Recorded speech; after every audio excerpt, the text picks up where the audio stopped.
Hello everyone, this is your friend Shinobi Nexus 2.0 and we are back in new fanfic. What if Sasuke accidentally killed Sakura and traveled back in time part 2? The matches went Sasuke as expected. He didn't bother paying attention to them as they bored him. What good would it do him to watch Tamari fight Tenten? Or Shikamaru versus Kin? Like seriously. For all he knew, he was satisfied with his skills and wasn't going to copy anyone anytime in the future. He already knew how he was going to turn, so why bother? It would be annoying, really. But he figured he just left soon after Sakura's match, Kakashi wasn't going to leave him. He would just tease him and he didn't want that. He had other things to focus on. Naruto fought Kiba and won. Even though Orochimaru hadn't done anything to temper with the Jinchuriki's seal this time, but he was sure enough that Jiraiya was bound to come to check up on his godson. When the blonde farted in Kiba's face, he was all but disgusted. Did he really have to stoop as low as that? But fair enough, he had won. That's what was important. In a real battle, it didn't matter how you won, as long as you saved the lives of your comrades and those around you. The eighth match was between Neji and Hinata. This piqued his interest as Naruto had been training the Hyuga heiress in stamina. He wondered how this match would turn out. Would it be the same as last time or not? He watched on with interest. I hope that this match won't be a waste of my time, Hinata. Considering how very weak you are, Neji taunted as he smirked at the girl. Hinata would have started to doubt herself, but Naruto had taught her to endure no matter. They had been training together for the past month. Hinata helped Naruto learn a few Hyuga taijutsu styles and he taught her in stamina and resilience. His exercises were gruesome and a bit weird, but she silently thanked him when she was in the forest of death. She had managed to fight off some enemies on her own and get the scroll they wanted. Now she was fighting with her cousin. His behavior during the past month had gone from bad to worse. He was colder than before, spoke with more spite than she knew a person could have, and taunted her worse. She wondered if it was because she had been training with Naruto. It seemed as though her training with the obnoxious blonde didn't seem right to him and seemed to anger him even further. I won't lose to you, she said determinedly. The two had a face-off before rushing towards each other. She struck her palm out upon meeting him and the Hyuga dodged. She quickly struck her palms as quickly as she could. Her speed had increased slightly due to her training. Neji had started dodging with ease before becoming frustrated due to the girl's increasing speed and attacks and had started to give her own attacks. A few of them had managed to hit her, but she avoided as much as possible. They both hadn't activated their Byakugans yet. He managed to land a blow to her shoulder, almost dislocating it, but she shrugged it off like it was nothing. Neji jumped back, creating a distance between the two of them as he eyed the kunoichi warily. She had improved greatly and was turning out to be more of an opponent rather than a nuisance. She had managed to land a few blows and he had grunted in pain, hoping that no one really noticed. I see you've improved a bit, though not enough to beat me, he said in a cold voice. I've been training with Naruto-kun for the past month. He taught me a lot and I'm going to put my all into this match so as to not let him down, she replied with the occasional stutter, her eyes hard with determination. We'll see, Neji said and formed the hand signs for activating the Byakugan. Hinata did the same as well. The two rushed towards each other and began to fight in a typical Hyuga style. With their palms cloaked in chakra, they struck each other, deflecting blows and countering with their own. Everyone looked on in silence as they watched the two Hyugas give their all in the battle. Sasuke was actually impressed with Hinata's improvement. It was better than he had expected, but he was sure that she had something up her sleeve. She trained under the Dobi and he was sure as hell that she might have learned a few tricks or two. Hinata struck out her palm and Neji deflected it with his forearm before delivering a blow to her stomach and sent the girl flying away. She landed on the ground with a loud thud. She slowly regained her bearings. No matter what, you'll never be able to defeat me. You're a weakling and a pathetic excuse of a kunoichi, much less a hyuga, he sneered at her. The girl's expression faltered a bit and Neji knew he had found his mark. You went to that dobi to train. I'm guessing he accepted you more out of pity than actual feelings. You are social reject after all, he added. That's not true. Naruto-kun offered to help me as a friend, she replied, her voice soft and meek. Oh please, who would want to train with you? Even Hanabi is a better fighter than you and Hiyashi-san is actually considering to make her the heiress to the clan instead of you, he said wickedly as he smirked at her. Neji Nisan, that's. I'm not your Nisan. He yelled furiously, shocking the crowd that the composed Hyuga would even lose his cool at someone like Hinata. If I'm your Nisan, then why'd you let my Otou-san die? Tell me, why? He shouted, his face a mask of utter fury. The girl stuttered but was unable to respond. Neji didn't say anything as he rushed towards with a new speed. Before Hinata could react, he was already upon her. Putting the famous Hyuga gentle fist style into good use, he struck her forcefully. Hinata managed to block or evade a few blows, but she had received the brunt of the attack. He struck her twice in the stomach before giving her one final blow which sent her crashing into the wall, leaving a dent behind. Neji watched as she fell to the ground motionlessly. She wasn't moving and the Hyuga branch member smirked in satisfaction. After a moment, Hayate broke the silence. Hinata Hyuga is unable to battle. The winner is. Wait. The crowd looked at Naruto, who had yelled at the top of his lungs, prompting Hayate to stop. What now, Naruto? He asked, obviously displeased with the interruption as he glared at the boy who was watching from the spectators' area. Wait. She's not yet defeated. The fight's not over, he said desperately as he watched the unmoving girl. Naruto, she's unconscious and, she's really not.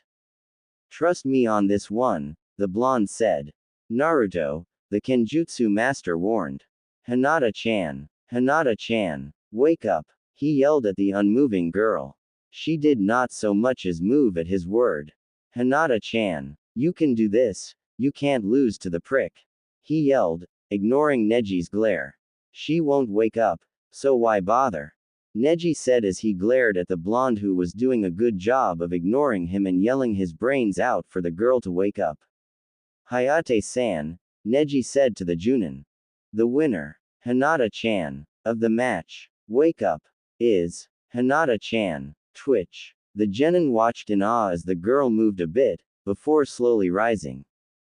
Her breathing was ragged and she had trouble standing up straight. Hayate had stopped to watch the Hyuga heiress rise.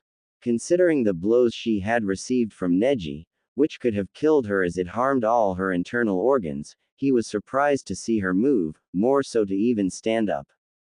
It seems that the Hyuga heiress is up. This match may continue then, he said as he watched the girl narrow her eyes at Neji, her fists tightly clenched, even though she seemed to be in great pain. You're still standing. What a pathetic attempt of trying to be strong. But no matter what, you're a failure and you'll always be a failure. That's your fate, it's your destiny, he spat as he glared at the girl with so much distaste. Ignore him, Hinata-chan. You can do this, Datbeo. Naruto yelled from where he was, receiving a sideways smack from Sakura. Hinata spared Naruto a longing glance before turning to look at her cousin. You may beat me, break me or do anything you want, but I'm not a failure. Naruto-kun taught me that there's no such thing as a failure, she said in a steel voice, her voice crystal clear. I won't let Naruto-kun's effort be in vain. I'll keep on fighting no matter what. That's my ninja way, she said with a hard determination. Neji smirked at her before rushing towards. Hinata did the same and rushed towards him. She went through a single hand sign before 5 Hinatas poofed into existence. This resulted in several gasps of shock. She can do the shadow clone jutsu. That's new, Sasuke thought as he became more interested in the match. All the clones clashed with Neji, each fighting in the gentle fist style. Neji dodged with difficulty as it was being difficult to land a hit on the clones. They were moving with such fluidness he'd seen only his Otou-san doing. He grunted as one of the clone managed to strike his bicep. He took down 3 of them and was left with 2. Dodging to the left, he swept his foot and knocked away one of the clone immediately poofing out of existence. He exchanged a few blows with the last clone before he struck it in the stomach, immediately poofing away as well. At that very moment, his ears tingled, ninja senses warning him of incoming danger. He turned around at the last moment, dodging Hinata's chakra-laden palm barely by a hair's breadth which was coming from above him. His eyes widened in shock as Hinata's palm connected to the ground where he was previously standing on and the earth cracked loudly and yielded under the force, dust rising immediately. He jumped away from the girl and saw her standing in a large crater which she had created, which he saw sure that if it had connected with him, he might be on the brink of death right now. Everyone stared wide-eyed at the two except Naruto, who was smirking. Neji stared at the panting girl, and for the first time he saw her as a kunoichi, rather than a meek heiress who was responsible for the death of his Otou-san. It seemed to only fuel his anger all the more. The two glared at each other before she dropped on one knee, wheezing heavily as she struggled to breathe, blood dripping down her chin from her mouth. Chakra and physical exhaustion were starting to take effect on her body. "You think that a sneak attack like that could easily defeat me?" Quote. He shouted with a touch of hysteria to it. "Why do you continue to fight when you know that you won't win?" He shouted again, rage evident in his voice. Hinata didn't answer him as she continued to stare at him, hoping to buy some time and think of a plan to defeat him. "You claim that I suffer as the heiress of the Hyuga clan," she said softly. "But you suffer more because you're a member of the clan's branch family," she added as she looked him straight in the eye. Neji's face was a face of pure rage. "Why, you pathetic brat, I'm gonna kill you," he shouted as he rushed towards her before punching her in the face and sending her flying away and crashing hard into the ground. He ran towards her only to be stopped by Hayate and the other Junin. "Let me go," he snapped as he struggled out of the Hayate's grasp. His view of Hinata was slightly blinded by the Junin. Naruto jumped down and rushed towards the Hyuga heiress. "Hinata-chan, are you okay?" he asked, concern evident in his voice as he knelt beside the crouched Hinata. She looked at him through hooded, tired eyes before smiling weakly and falling down onto his lap, unconscious. "Hinata-chan," he exclaimed as he caught her. His chest tightened in pain as he watched the girl on his lap. She didn't deserve this, especially from her cousin, Datbeo. His sight turned red in anger before it cleared again. "That was pointless cheering," Neji chastised as he glared at the blonde genin. Naruto glared in return. "Once a failure, you're always a failure. She's a failure and that's her fate. It's her destiny," he stated as he glared at the unconscious girl. Naruto jumped at Neji only to be stopped by Lee, who had blocked his path. "Let me through," bushy brows.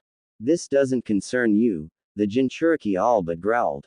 "Naruto-kun, this is not the right time for a clash between a genius and a failure.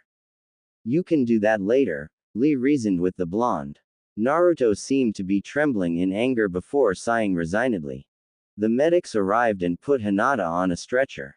Naruto watched in concern as she was carried away. "Please be okay, Hinata-chan," he thought, his heart constricted. Naruto took some of Hinata's blood and smeared it on his palm. "I swear by Hinata-chan's blood, Neji. I will defeat you, even if I have to kill you," he shouted. He fisted the palm with his friend's blood, glaring at the Hyuga prodigy. Neji scoffed in return before walking away with the medics. Sasuke waited patiently as he watched the last 2 matches. The first was between Gaara and Lee. The green-clad taijutsu ninja had a snowball's chance in hell against the Jinchuriki. Lee's left arm and leg are crushed by Gaara's sand, and it is only after Guy intervened that he was spared. Gaara was declared the winner of the match. The last match was between Choji and Dosu, in which Dosu easily won.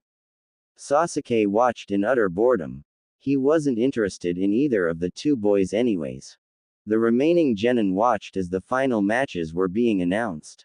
Uzumaki Naruto vs Hyuga Neji. Uchiha Sasuke vs Gaara no Sabaku. Aburame Shino vs Kankuro no Sabaku vs Haruno Sakura. Nara Shikamaru vs Tamari no Sabaku. Those are the final matches. For match number 3, whoever wins will fight against Haruno Sakura. You have a month to prepare for the exams. Do I make myself clear? Hayate asked, coughing now and then. All the genin. Until then, he said. Team 7 was walking in the streets of Konoha. Right after the preliminary round, they had gone straight to Ichiraku's, blood, sweat and all. After finishing their meals, they began walking the streets of Konoha. It was almost night. Congratulations on reaching the final exams. You guys made me proud, my cute little students, Kakashi said as he eyed his 3 soon-to-be chunin out of the corner of his eye. I'm surprised we managed to make it this far. I'm surprised I managed to make it this far, Sakura said as she rubbed her arm distractedly. She winced in pain and saw the burn she had received by the forest. They were an angry red, as if mocking her for not being treated. You didn't go to the hospital to get those treated, Sasuke stated in a matter-of-fact tone. Well, the kunoichi said as she smiled sheepishly. You should get those treated, Sakura. We wouldn't want to scar your pretty skin, Kakashi said. Sensei and the tem are right, Dadbao. Naruto said as he grinned. Come on, Sasuke said as he grabbed her wrist. Where are we going? The pink kid asked, her face beat red at the action. To the hospital, Sasuke snapped, though it lacked the usual bite to it.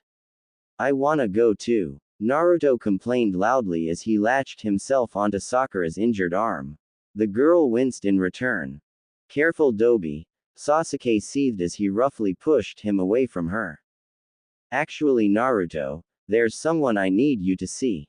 Why don't you let Sasuke and Sakura go on to the hospital without you, then you can join them later?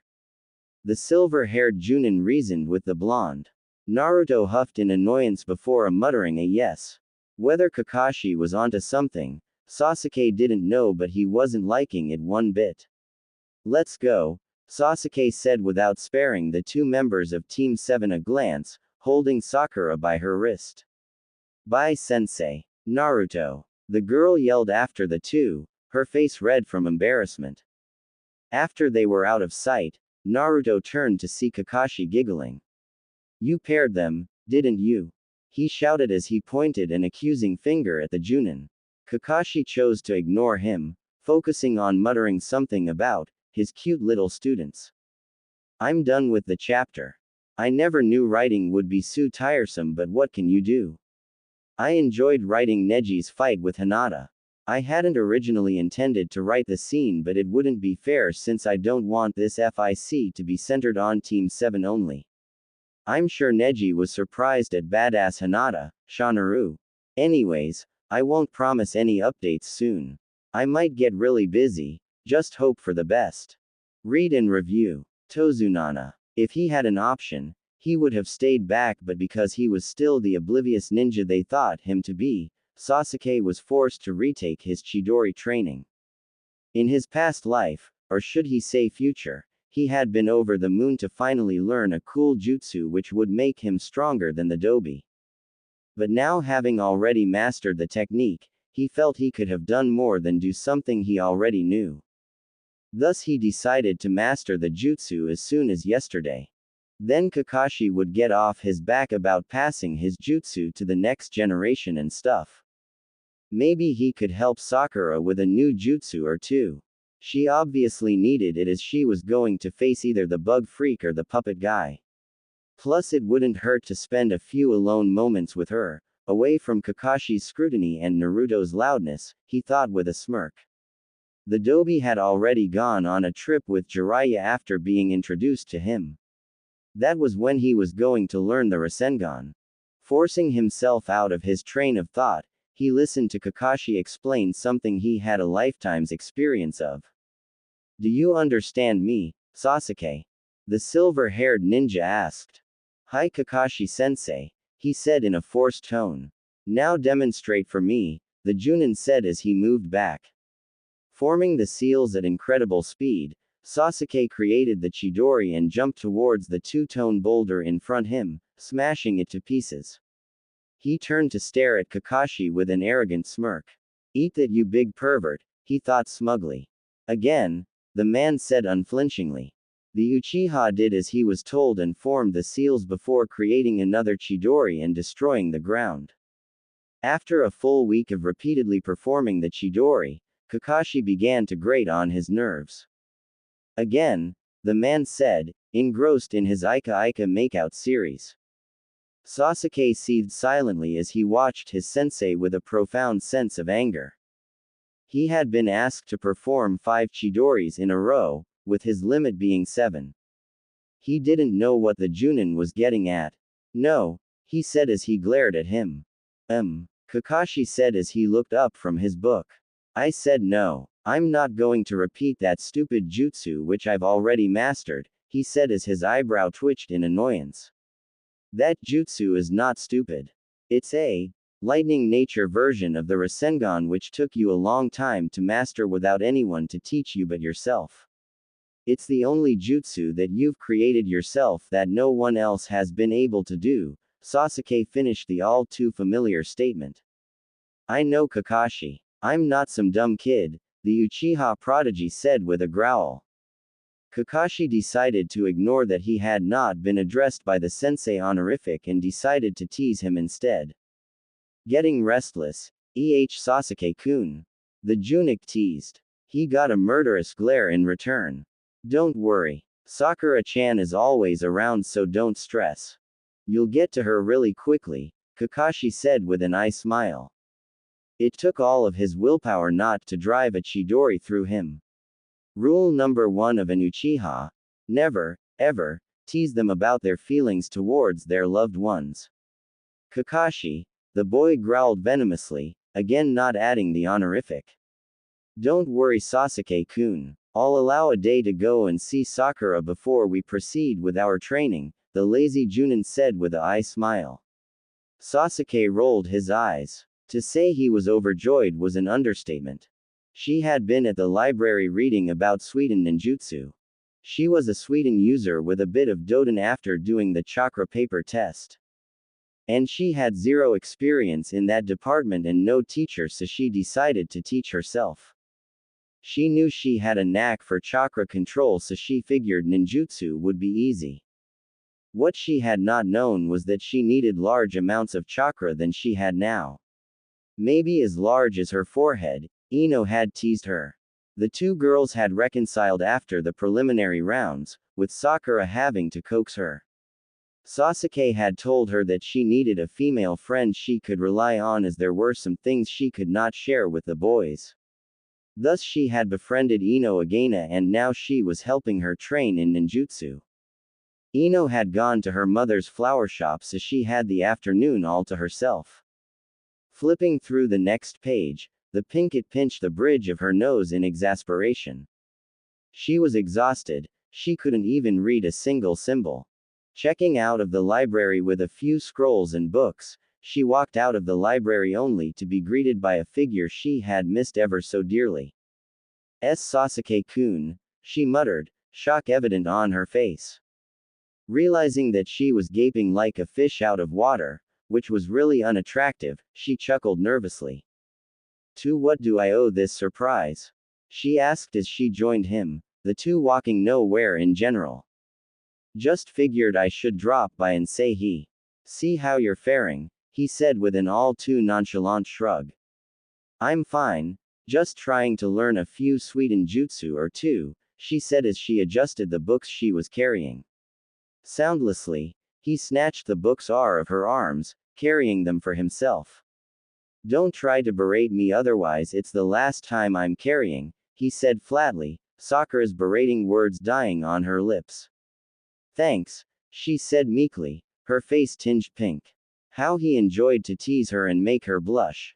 He was going to tease her about it one day. They found themselves at the Uchiha compound with Sasuke offering to teach her a few Suiten jutsus he knew. He wasn't much of a Suiten user, but he knew enough to which she could use. I don't have to explain the part about precise chakra control since you're a master of that. However, this requires large amounts of chakra, so be prepared, the Uchiha said in a flat tone. Her expression hardened in concentration. He formed some hand signs and immediately chains made of water erupted from the ground beside her, wrapping around her ankles and wrists and binding her in place. That's the Tsukisuru no Jutsu. It creates chains made of water and binds the target's ankles and wrists, rendering the target immobile and more vulnerable. It's a simple C-rank technique which might be useful in battle, Sasuke explained. The chains around her dissolved and formed puddles at her feet. They spent the entire afternoon practicing the hand signs before moving on to performing the jutsu. She was having trouble creating chains as her chakra levels were still low, thus she could neither create strong nor lasting chains. Every time she failed, she would stomp the ground childishly before starting all over again. Sasuke watched from his favorite tree where Itachi would often watch from when he was still young. The thought of his older brother and his last moments alive made his vision blur a bit. This time, he was not going to make the same mistake as last time. He was no longer the little boy hellbent on killing his only family member, Madara aside. It was almost midnight when she finally completed the jutsu. I did it, Shanaru, she exclaimed as she punched the air. He jumped down from his spot where he had dozed and landed beside her. Watch, she said and began forming the seals. Soon enough, water chains erupted from the ground and binded his wrists and ankles. He hummed in agreement. He stayed like that for a few minutes before the chains dissolved back to water. She was drenched in water, having been practicing on herself. I finally did it, she breathed as she swayed. He caught her before she collapsed to the ground. She rested on his chest, her breathing ragged and shallow and shuddering a bit. Sweat matted her forehead and she looked purely exhausted. She mumbled a few incoherent words before snuggling closer into his chest and starting to snore soundlessly.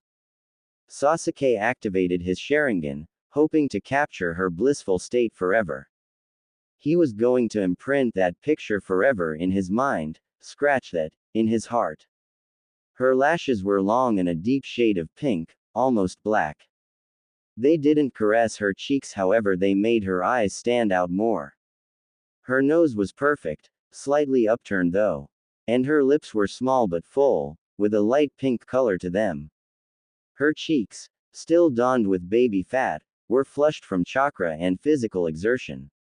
She had a peaceful and content look on her face he would cherish forever.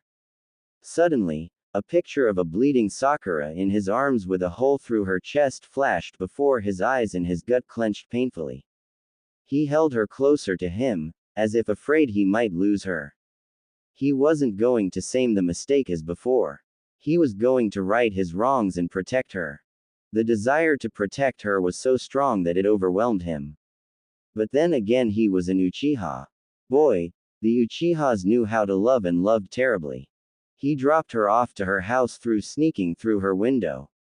Her parents were fast asleep and didn't hear. As he gently laid her on the bed, he thought of changing her but brushed it off as improper. Just as he was about to leave, he felt a tug at his wrist. He turned to see Sakura holding his wrist, looking at him through bleary eyes.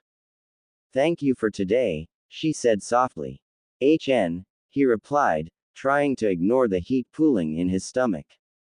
Good night, Sasuke-kun, she said as she gave him a loop-sided smile. Good night, Sakura, he replied with a small smile of his own.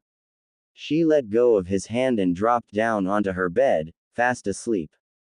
Again, he activated his Sharingan to capture this image as well before disappear out of her room in a poof of smoke. They had finished their 1 month of training. We have to leave today, Sasuke.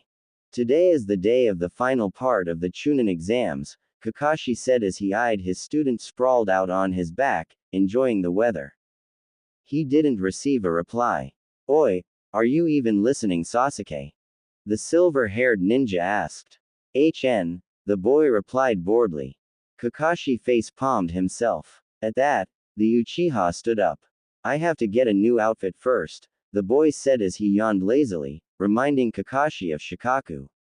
We won't make it in time for your match. It's the first one, remember? The Junin reminded him. It wouldn't hurt to make a grand appearance, would it now? Sasuke replied with a mischievous smirk. Kakashi smirked behind his mask in return. You haven't seen Sasuke Tem Sensei yet? The blonde asked as he joined his pink-haired teammate. She nodded sadly. It's time for his match yet he isn't here yet. What if he gets disqualified? She said, her voice hinting a rising panic. Come on, Sakura-chan. It's the Tem we're talking about after all. He loves to show off. They'll make it in time, Dadbeo, he replied reassuringly. She nodded. Congratulations on winning your fight with Neji. You really outdid yourself and proved him wrong, the girl said as she smiled beautifully. Naruto scratched the back of his neck as he grinned. It was nothing, he replied cheekily. And I'm sure Hinata was really impressed, she added slyly. His face turned beet red such that it rivaled Hinata and she had to laugh. What are you talking about? The blonde said rather loudly as he refused to meet her eyes. Don't worry, Naruto. It's nothing, she waved as she had collected her bearings after laughing. Why don't go and sit with Hinata for the last matches? I'm sure she wants to talk to you, the kunoichi said as she pointed to the Hyuga heiress who was sitting on the benches. Next to her was her younger sister Hanabi. The two seemed to be chatting animatedly as the younger of the two made wild gestures. Naruto stared at the timid girl longingly with a warm smile plastered on his face. Realizing that he appeared kinda stupid ogling at Hinata, he quickly turned back to his teammate who was looking at him with amusement. What about you? He asked, not wanting to leave her alone before her big match. I'll be fine, she said as she smiled good-naturedly. The blonde gave her a quick hug before jumping to the benches. She turned back to the arena where the exam proctor was talking to some other Junin. She had recently heard that one of the Junin, Hayate, had been murdered and thus Genma had been placed as the new proctor. She wondered who had killed Hayate and why. But then again she wasn't really surprised. History had already told of the bad blood between the 5 great nations. It wouldn't seem out of the blue if one of the nations turned against each other. She just hoped that one of her friends wouldn't get caught up in the crossfire of the political feud. All her friends were prodigies with Kekkei Genkai except her. No one will ever notice me. I'm just a civilian, she thought with a sad smile. Since Sasuke Uchiha is not present, we have postponed his match and we move on to the next match between Shino Aburame and Kankuro no Saba. Genma stopped mid-sentence as a Sandmin, she guessed by his dressing, made his way towards the Junin and began talking to him. After a few moments, the Sandmin made his way back to the balcony. Kankuro no Sabaku has forfeited the match, therefore Sakura Haruno will face Shino Aburame by default, the man said, Senbon in mouth and all. Sakura felt her eyes widen marginally. That didn't make any sense. She looked over to the puppet user who looked albeit unhappy, as though he'd been forced to forfeit. He also looked anxious, as though he was expecting something to snap any moment. His eyes were darting everywhere, mostly at their younger sibling Gaara. She had seen the redhead beat the living daylights out of Lee. This sent her brain into her analytical mode. What would make such a strong ninja forfeit? He definitely appeared to be forced. His skills surpassed that of Shino as he was more older and experienced. Plus, what was making him anxious and look at Gaara expectantly? Did they know something that the rest of them didn't? Was it a coup or something? One couldn't say that the nations were united, so it wouldn't be a surprise if it happened. She looked back at Kenkiro, who was being scolded by Tamari and their Junin sensei. Again, the puppet glanced timidly at Gaara before looking away. She narrowed her eyes skeptically. What were they hiding? Kura-chan. Sakura-chan. She snapped out of her reverie and turned to face the blonde who was standing behind her. What's wrong? Is something the matter? She asked innocently. The proctor has been calling you to come for your match, but you weren't answering. He thought you got scared and was about to announce Shino the winner. Told him to stop though, Dadbeo, the Jinchuriki explained, puffing his cheeks out at the last part. Oh, she said as she smiled sheepishly. Sorry. Guess I got carried away, she said with a cheeky grin. That big of yours already working how to beat the bug freak. You can do it, Sakura-chan, Dadbeo. He said as he gave her a thumbs up and a million-watt smile. She nodded before jumping down to the arena. You okay, little girlie? Genma asked as he eyed the scrawny Kunoichi. I'm fine, thank you, she snapped heatedly as she glared at the man. Why that punk calling us girly and doubting our skills? He deserves a beating, Shanaru. Inner Sakura complained loudly as a vein ticked on her forehead. The man muttered something about Kakashi's devil brats, before proceeding to start the match. Begin, he said, and the two ninja jumped away from each other. Sakura secretly placed a genjutsu in their surrounding area, making her appear to be facing Shino when she was actually a few meters away from her imaginary self. She decided to test the ninja first before coming up with a plan. She watched as the genjutsu self was attacked by a swarm of bees. She was unable to dodge and her real self flinched, watching in horror as the killer bees devoured her. She felt a shift in the air and jumped up, looking down to see 3 kunai embedded where she'd just been. She turned her head up to see Shino's shin coming down at her. She formed an X with her forearms, hoping to reduce the force of the blow. However, she was surprised when she was sent careening to the ground. She crashed into the ground, creating a small dent. She was quick to get on her feet. She pulled out several shuriken and flung them with deadly accuracy towards the dark-haired boy. The boy dodged them all, with a few managing to nick his shoulders and cheeks. She pulled out a kunai and sped towards him. He took out a kunai of his own and the two met, metal flashing against metal. The arena was deathly silent except for 2 familiar loudmouths cheering for their teammates. The 2 loudmouths being Naruto and Kiba, who seemed to have a yelling contest between themselves. Sakura flung her kunai again and the bug user deflected it by throwing his own. She didn't allow him to catch his breath as she was already aiming a well-deserved punch towards him. He was a split second too late to dodge and the flying fist connected with his nose.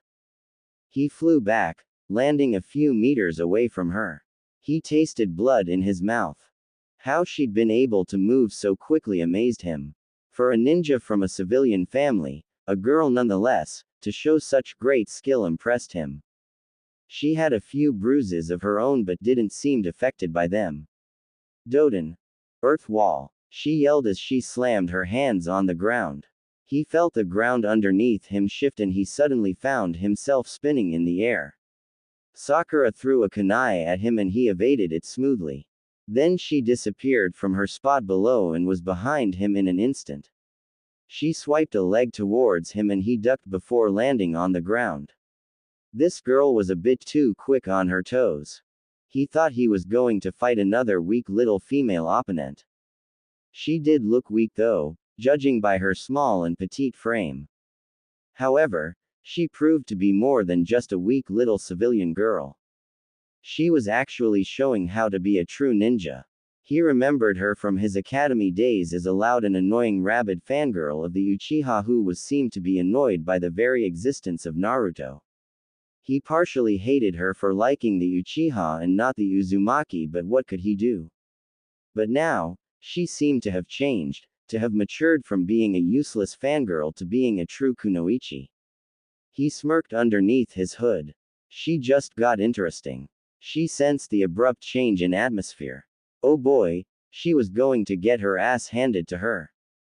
At least her defeat would be an honorable one. She would go down with a fight. She braced herself as bugs slowing crept from the boy's body and began to group behind him. Something prompted her to look behind and she turned around to see Sasuke and Kakashi-sensei standing on the balcony staring down at her. Kakashi's eyes seemed to be smiling as they were crinkling up. She moved her gaze to the gebbage beside him and her breathing hitched. He still looked as handsome and daring as ever with his arrogant Uchiha smirk in place and arms crossed over his chest. He was dressed in a black training jumpsuit with arm guards and several bandages. But this time it wasn't about his beauty, she had felt a change in their relationship.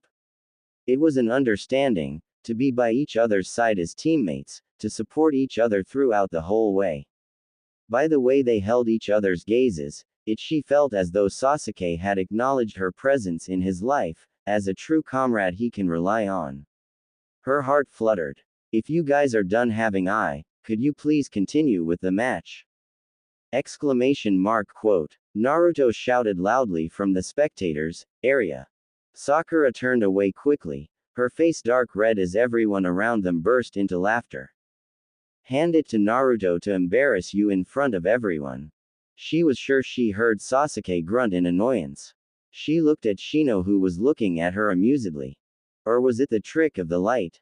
She didn't know as his face was covered by his hood. With a new profound determination, she resolved to defeat Shino. She wondered if the arrival of Sasuke had pushed her. Going through a set of hand seals, she disappeared in a flurry of cherry blossoms which began circling around Shino. The boy narrowed his eyes behind his glasses as he tried to determine her location. He closed his eyes and he concentrated on picking up her chakra signature. The bug he had placed on her at the beginning of the match flared its chakra and he found her location. He moved quickly and he punched her in the stomach as she appeared in between a flurry of petals. The petals around them disappeared as she thrashed out her foot, aiming a kick towards his direction. He jumped back and threw 3 kunai in the process. She dodged 2 and caught the third one before flinging it back to him. She created a clone using the haze clone technique which rushed towards Shino as she created distance between the two of them. Concentrating her chakra, she quickly performed the Tsukisuru no Jutsu, quickly dismissing her clone as the water chains wrapped around Shino's wrists and ankles. She threw a marked kunai at him, replacing herself with the kunai through Kawarimi and using the last ounce of her chakra. Immobile as he was, he turned into a swarm of bugs as Sakura's punch connected with him. Ew! She though as the bugs swam away from her. The water chains disappeared immediate and she was left standing on open ground. She felt cool metal press against her jugular and immediately knew she had been defeated. Give up, the boy said quietly in her ear. Sighing heavily in defeat, she surrendered. Winner of the match is Shino Aburame. Everyone clapped hands as the two created distance between them. Thank you for the match, Shino-san, Sakura said as she bowed respectfully. No need to thank me. Why you ask? Because you proved to be quite a challenge more than other females your age and that was refreshing so thank you, the bug user said as he bowed respectfully. Her face turned red at the appraisal. Why you're welcome Shino-san, the girl sputtered embarrassedly. No need for the formalities. Why you ask? Because you have already gained my respect. Shino is fine enough, he replied. She smiled good-naturedly. Thank you Shino, she said. Wow, Sakura-chan, you were soon awesome. Naruto said as he received Sakura who had just arrived at the balcony. Even though you didn't win, but you sure whooped Shino's butt, Dadbao. He exclaimed loudly, earning a half-heated glare from Sasuke. Thanks Naruto, she smiled. She turned to Sasuke who was surprisingly smiling at her. Good job Sakura, he said with a hint of pride. Thanks, she replied honestly with a healthy blush to her cheeks. Ah my cute little students have already grown up, Kakashi gushed in the background. They finished watching Shikamaru and Temari's match, with the Nara heir being the winner then forfeiting the match. "Why that lazy ass?" Sakura commented as she face-palmed. Shikamaru made his way to the balcony, passing Team 7 as he walked over to his sensei. "Way to go being lazy," Naruto snickered, his eyes full of mirth. "Troublesome," the boy all but said. "Time for your match, Sasuke Tem," the blonde said as he grinned foxily. "HN," he replied as he jumped down to the arena. He eyed the Jinchuriki whose bloodlust was already radiating off of him. He smirked wickedly. This time he wasn't weak. And he was going to beat the living daylights out of him for what had happened in his previous timeline. "Begin." The proctor shouted and he made his move. His Sharingan quickly scanned his surroundings. Hell had already broken loose with sound and sand ninja seemingly appearing out of nowhere. The civilians were being moved out of the arena by most of the genins. The remaining ninjas were fighting off the intruders. He turned back to Gaara who was half transformed and a few meters away from him. He wasn't going to let him go this time. He had a bone to pick with the Aikibi host. Out of the corner of his eye, he spotted Sakura who was fighting off 3 ninjas at once. He guessed she had placed them under a genjutsu, judging by their momentarily frozen states. He turned to look at Naruto who was making his way towards him. Well then, things were starting to go according to plan. Gaara laughed maniacally as he stared at him with bloodlust. "I have to give my mother blood as a present for protecting me all these years. And I would love to see your entire village bathed in blood," he sneered venomously.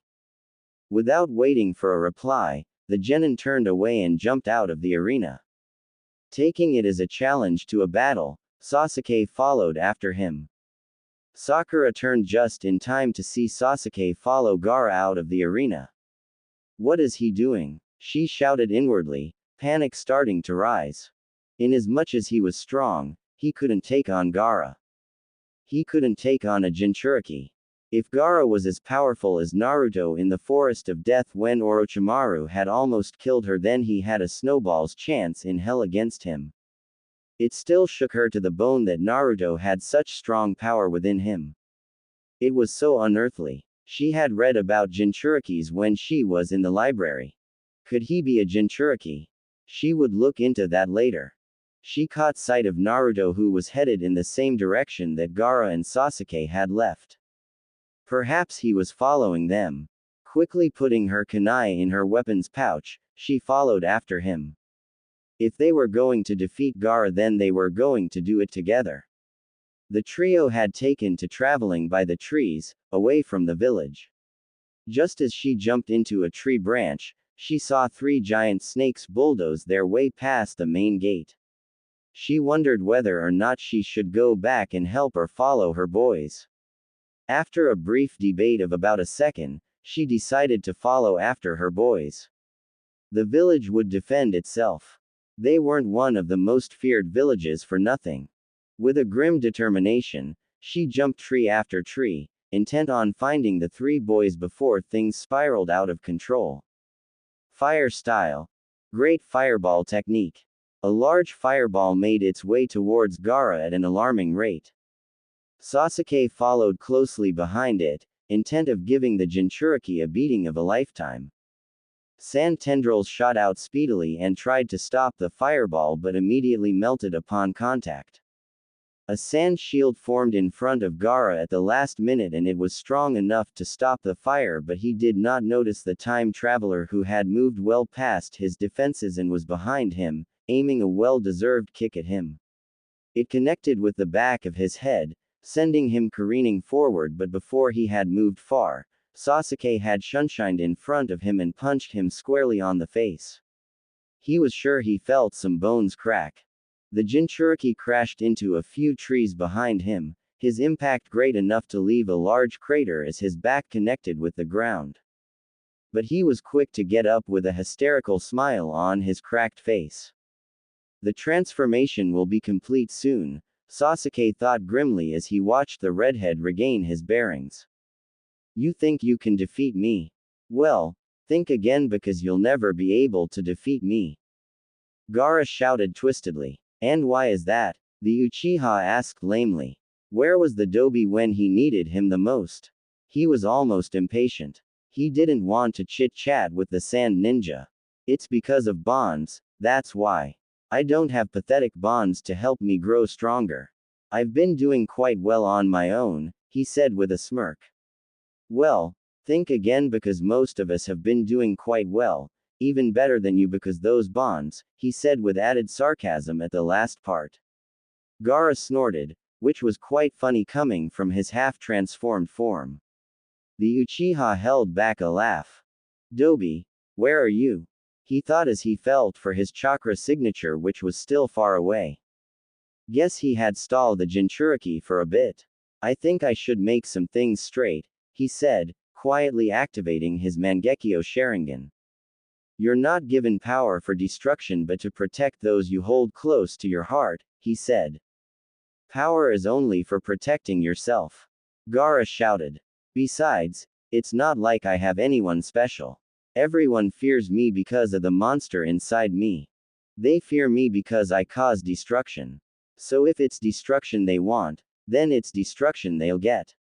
He roared and dived for Sasuke. The dark-haired ninja took out a few kunai and hauled them at him, using a cloning jutsu on them thus creating several copies of the kunais. Gaara lashed out his transformed arm, batting away the kunais like mere flies. Sand shot out towards him and Heckle created a Chidori in process, cutting through the sand with it. Meeting him head-on, the two genins became involved in a taijutsu. Hands laden with chakra, Sasuke traded blow for blow with the Jinchuriki. He jumped back and sent a fireball to Gaara, hoping to diverge his attention meanwhile looking for an opening to get closer to him. He needed a conversation with the Aikibi before Naruto came and used Tak no reverse jutsu on Gaara. The name of the jutsu was ridiculous though, he thought with a chuckle. He hoped to reduce the influence of Shukaku on the boy and somehow help the two get along just like Killer Bee with the Gyubi and Yugito with the Nibi. In his previous timeline, Naruto had just started to get along with the Kyuubi before he was thrown back into the past. As Gaara swatted away the fireball, he shunshined in front of him, Mangekyo Sharingan active and ready. Gaara froze for a moment as Sasuke entered his mind. Aikibi. Huh? What are you doing here you pathetic Uchiha brat? Exclamation mark quote. The Tanuki roared. He was standing in water which reached his ankles. The Aikibi was behind bars and growling with fury with a half-conscious Gaara floating in front of the cage. What do you want? Hoping to control me with the Sharingan? Shukaku shouted as his claws scrapped against the metal bars. I've come here to talk. It's about your host, Sasuke said calmly. What about him? I don't care if the vermin dies or not. I'll probably be regenerated after a few years or so. The Tanuki sneered. I want you to get along with him just like the Gyubi and the Nibi with their Jinchuriki, he said plainly.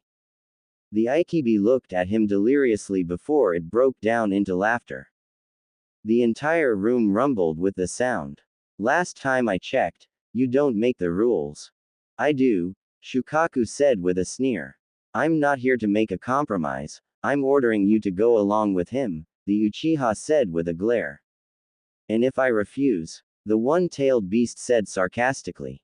Looking him directly in the eye, he pulled the Tanuki in a Tsukuyomi Genjutsu.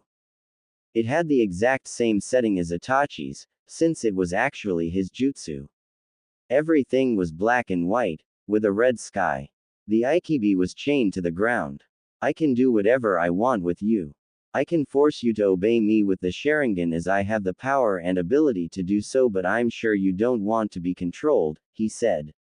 Forming a large-tailed beast bomb in his hand, he released them towards the beast. In reality, he wasn't able to make a tailed beast bomb but since it was a genjutsu, he had all the power here. He increased the pain the Aikibi was going to feel. The Tanuki roared in pain as he created more and more of the bombs and cast them towards the Aikibi. He had added more 5 clones to the illusion. This went on for the next 5 minutes, I think I've made myself clear. 30 minutes from now, you'll be under the influence of my genjutsu for the next 72 hours, reliving this moment, getting bombarded by the tailed beast bombs and many other things you don't like. You'll just have to see for yourself. By then, you'll have made your decision, he said as he pulled the genjutsu away. The Aikibi stared at him furiously. Why you maggot? I kill. He blinked his Sharingan back to its normal state. It had only been a few seconds in the outside while he had the conversation with the Aikibi. Using the Mangekyo Sharingan had his chakra being sucked out of him, leaving him almost dry, and he didn't have time to dodge the huge sand fist which came towards him. It sent him flying backwards as he fought to be conscious. However, his back didn't connect to the ground or any tree. Instead, he felt as though he had crashed into someone. The two of them landed on tree branch. Dobi, he greeted as he gave him a once-over. Tem, the blonde greeted back. Are you okay? Naruto asked, concern evident in his voice. He nodded. Your eyes are bleeding, he pointed out. I know, he said as he fought the burning sensation behind his eyes. We have to stop him before he causes any more damage to the village. He going to transform into the Aikibi soon, the Uchiha said as he stared hard at the barely recognizable genin. More than half of his body was now Shukaku and only a small part remained of his original body. Okay, what's the plan? The blonde asked. Sasuke smirked. Beat the living daylights out of him, he said, with a hint of wickedness. Naruto smirked in return. He had used multi-shadow clone jutsu and many pairs of his clones had hauled themselves towards the almost transformed Gaara with a Rasengan. He looked back to Sasuke, who was crouching on a tree branch, his hand at his neck, breathing deeply and face grimacing in pain. The curse mark, he thought. Sakura had told him about it and how Kakashi-sensei had tried to seal it to no avail. Gritting his teeth in anger, he turned back to Gaara, who was finished destroying all of his clones. He was going to have to summon one of the toads if things went way out of his league. Come on, you punk. Already giving up, he taunted the redhead. Too weak for the next Hokage of the Konoha. He said. Shut up. I'll destroy both you and your pathetic village. Gaara roared as he lunged towards him. Not on my watch. I'll protect my village and my precious people. He exclaimed as he jumped away from the tree, the genin crashing where he had been standing. You'll never be able to protect all of them. Bonds make you weak. Those bonds you have with your friends. He said with a mean smile. You're wrong. Bonds make you stronger. The desire to protect them, it makes you train hard and more powerful in order to protect them, Naruto said with a frown. Oh really? Let's see how strong your bonds are, Gaara said seriously. He lunged again towards the Jinchuriki and Naruto met him head on. Forming a Rasengan, he drove the jutsu into his stomach. But he immediately turned into sand. A sand clone, he thought, alarmed as he turned towards Sasuke just in time to see Gaara dive towards the distracted genin. He was kneeling on the tree branch, hand clasped around his neck and eyes snapped shut, unaware of the Jinchuriki rushing towards him with an outstretched sand claw. Sasuke, move! The blonde shouted desperately, hoping that somehow the Tem would use his speed to move out of the way, but his voice went unheard. A flash of pink and Sakura appeared in front of Sasuke, kunai ready and poised towards Gaara. Gaara smirked at the gesture. Pathetic girl, he thought as his clawed hand wrapped around her fiercely and pinned her to the tree behind her. Suddenly, the girl in front of him disappeared and a foot crashed into the back of his head. It wasn't enough to injure him, but it disoriented him. He growled in anger. Why that weakling? She had thrown the kunai at the tree beside Sasuke, moments before Gaara had lunged towards him. She saw him discreetly create a sand clone without Naruto noticing. He's gonna go for Sasuke, she thought as she looked at her pained teammate. Throwing the marked kunai to the tree, she made a jump towards her raven-haired teammate with a kunai. She arrived just in time before Sasuke had been clawed by the Jinchuriki. She saw him smirk at her and she steeled herself. That was going to hurt, she thought. The sand claw crashed into her and pinned her to a tree. It left her wheezing for breath, ribs bruised and lungs slightly punctured. She moved her hand a bit, discovering she still had the freedom of movement. Forming a one-handed sign before Gaara squeezed the life out of her, she substituted with the kunai and welcomed the fresh air that entered her burning lungs. She created a clone which kicked the back of Gaara's head whilst she wrapped her arms around Sasuke and jumped away from the tree with chakra-laden feet, creating as much distance as possible between her and the Jinchuriki. She landed on the ground beside Naruto, who had moved closer to them during the period. Naruto, she greeted. He replied with a nod. She turned to Sasuke, whom she had laid on the forest floor, only to find out he was out cold. Damn it, the duo thought simultaneously. Naruto, we should. A loud roar and rumble echoed in the forest. Killing intent radiated in large waves and a large chakra signature filled out the entire area. They shared a look before Sakura placed Sasuke on her back and the two moved towards the sound to find a fully transformed Shukaku roaring and laughing maniacally. I'm free. At last. Charcoal eyes snapped open. They darted around the room at a fast pace, taking in the hospital ceiling and the white lights. The scent of antiseptic filled his nostrils and he fought back the urge to gag. He was never a fan of antiseptic.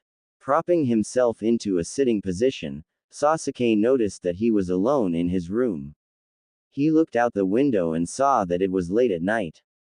On a desk beside him, there was a vase with various types of flowers and a get-well-soon card.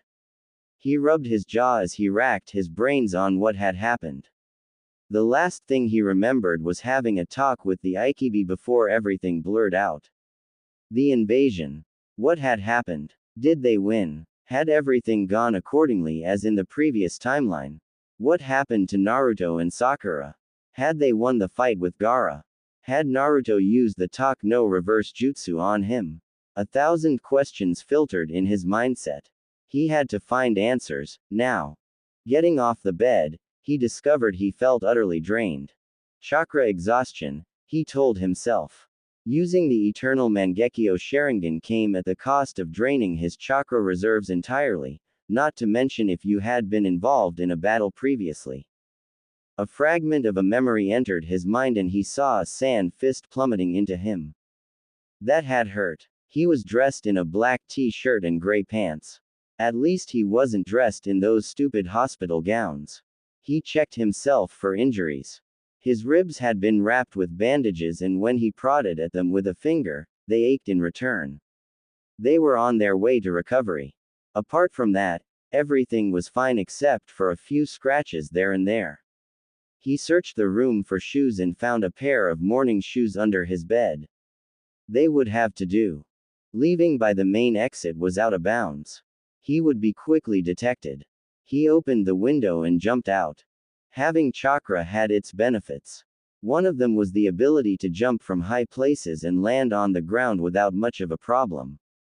But if you didn't have any chakra, that was an entirely different matter. He was utterly drained of chakra, with just enough to live. He didn't even have enough to cushion his feet when he landed on the ground, just barely a fraction of chakra to avoid snapping his legs after jumping from a 4-story building. He grit his teeth in frustration as his legs protested violently to the strain that had been put on them. That had been a pretty nasty landing. He had survived many other serious injuries such that twisted ankles and aching legs were nothing in comparison to them. But the fact that he had hurt his legs because of carelessness, it made it more painful than he liked to imagine. Sasuke-kun. He turned around to the sound of her voice, inwardly sighing in relief at the sight of her. Had it been the Dobi or any other person, they would have laughed their heads off. It would have been comical to see the Uchiha sitting outside the hospital with his face contorted in pain. Sakura. He greeted flatly. What are you doing out here? She asked as she stepped closer to him, a plastic bag dangling from her hand. He replied with a glare. Were you trying to escape from the hospital? She queried. She received a scowl and another glare in return. Oh Sasuke-kun, she chuckled as she crouched in front of him. Let's get you back inside the hospital. Sakura had the courtesy of carrying Sasuke back into his room bridal style. At first, the dark-haired boy had vehemently refused, but after explaining to him that it would be very mysterious if she suddenly walked into the hospital with a heavily limping Uchiha, he had obliged. Plus she threatened to tell Naruto and the others that he had almost broken his legs due to chakra exhaustion he had not put in mind when he jumped off the 4-story building. The time traveler had been brooding ever since she walked on the hospital walls on chakra-laden feet back into his room. Come on Sasuke-kun. Don't be like that. No one is going to know about, she said as she took out apples and oranges from the plastic bag. The said boy replied by looking away from her. Silence stretched between them as Sakura began peeling the fruits. How long have I been unconscious? He asked as he turned to look at her. A day, she replied as she continued with her work. What happened after I passed out? He asked again. She finished peeling the fruits and began cutting them into cubes. For a moment, Sasuke thought she hadn't heard him and was about to repeat his question, but she beat him to it. Gaara completely transformed into the Aikibi. Naruto and I teamed up with his Toad Summon to defeat him.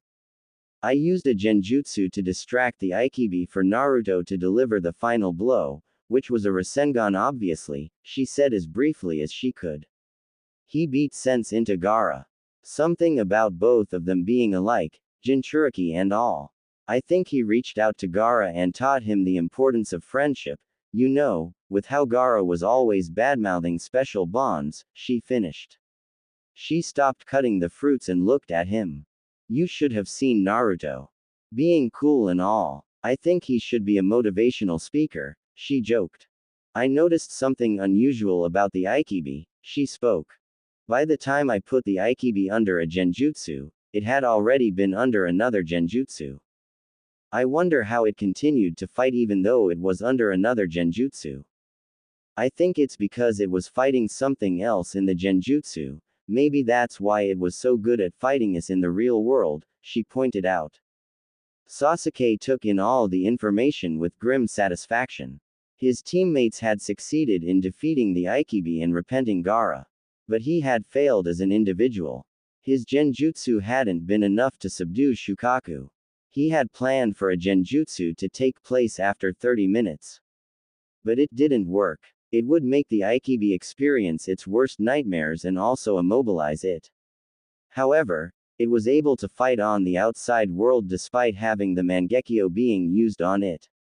He had been out cold at a time he had to fight side by side with his teammates. His eternal Mangekyo Sharingan couldn't control the Aikibi for long. He thought about the time he had encountered the Kyuubi during the Chunin exams. He had literally given the beast an empty threat at that time if his Sharingan wasn't enough for the Aikibi. Maybe it had to do with the fact that he had used the Tsukuyomi on Shukaku at first and he didn't have enough chakra for another Tsukuyomi. That sucked, he thought with a deep scowl. Suk-kun. Sasuke-kun. He blinked as he regained focus of where he was. He had become distracted with his thoughts. I said Lord Third was defeated by Orochimaru and lost his life to protect the village, she repeated as her eyes fixated on him. HN, he replied with a brief nod. The funeral is in a few days. Every shinobi is expected to be there, she said. I know, he replied. I'll come by tomorrow. Good night. She spoke. Sasuke stared at her as she jumped out the window. The hospital didn't know that he had a visitor. His eyes drifted to the bowl of fruit. He hadn't eaten in a day. He took the bowl and began eating the fruits as he allowed his thoughts to wander. The Uchiha had been discharged the following day and made his way home. After brooding for the next 2 days, he attended the Hokage's funeral. It was sad, really. Naruto had almost cried his eyeballs out, as with many other shinobi and civilians. He didn't have any emotional attachment to the man, but he respected him for giving his life in return for the village. Just like Itachi did, he thought as he watched Sakura pat Naruto on his back as he sobbed loudly than most of them. To top it off, the village was wrecked with no leader. Danzo was out of question. There was no way in hell would he allow the man to be Hokage. Not in the previous life, not in this one or the next. He was going to make sure of it.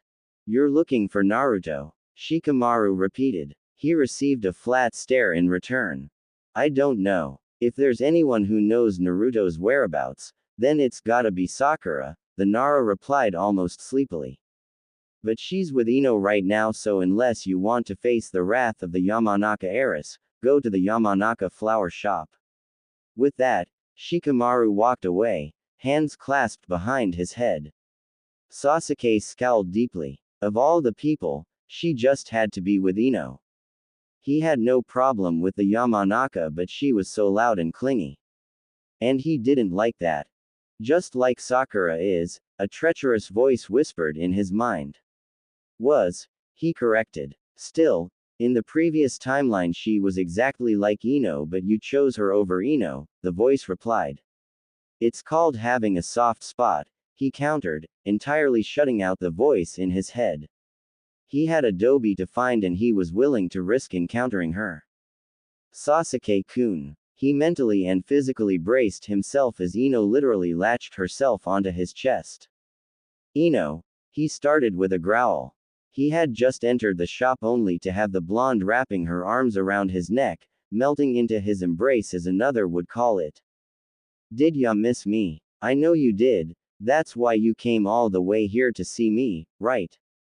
Right. He mentally cringed at the loudness in her voice. How did I ever put up with Sakura?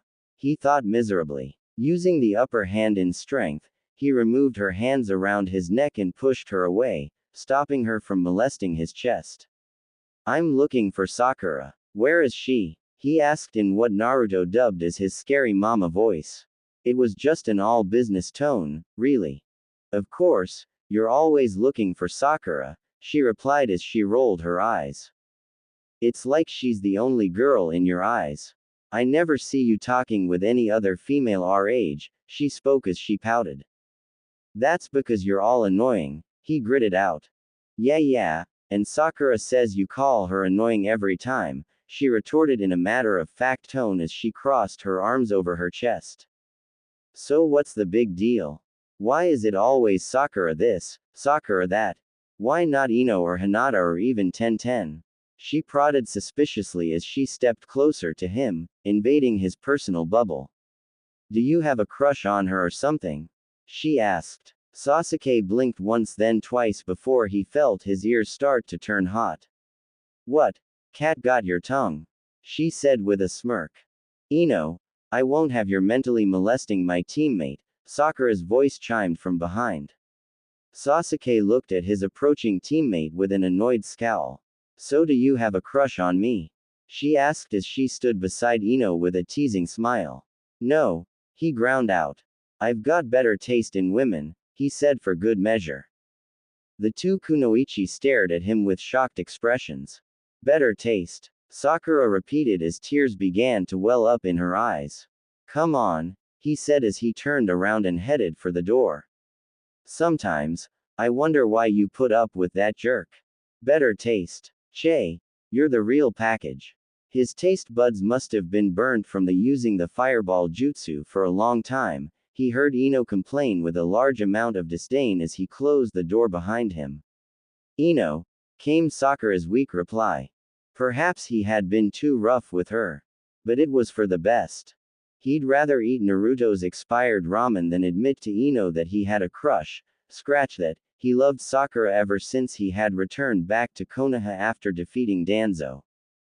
Plus with what he was going to do later on, he didn't think that she needed to hear that now. Hey, Sakura said weakly as the two fell into step beside each other. Her despair rolled off in waves beside him. Had he been too cold with her? He cleared his throat. About that better taste thing. I didn't mean to say your terrible taste, he said as he peeked at her at the corner of his eye. It's okay, she replied as she stared at the ground, her eyes downcast. I mean, I do have standards. It's just that. He trailed off as she continued to look at ground. He had to fix this. Sasuke stopped in his tracks and she did the same. He turned to look at her. Do you wanna get lunch? He asked nervously with what he thought was his best smile. Dealing with a downcast Sakura always soured his mood and he always made an effort to cheer her up. And right now, she was in a terrible mood. The pinkett blinked as she took in his offer. Is that a date? She asked a bit hopefully. Yes. Was that a question or a statement? Immediately, her face brightened up. Great. Let's go then. She squealed as she took his hand and began dragging him to a dango shop. So why were you looking for me? The kunoichi asked as she took a stick of dango from her plate. I'm looking for Naruto. I haven't seen him since the mission with Ibiki's brat, he replied, referring to the mission with Idate Morino. The idiot had the audacity to ask Sakura out in front of them and then leave for them pay for his meal. You mean Idate? She asked. He nodded. I don't know, she said as she chewed her food. She sipped her tea. But I heard him talking about going on a trip with Master Jiraiya to look for Lady Tsunade. She didn't finish her sentence as Sasuke was no longer in sight. And then he ditches me on our date, she thought out loud with a sigh. Well, at least that means more dango for me, she chirped as she took the unfinished dango sticks from his plate.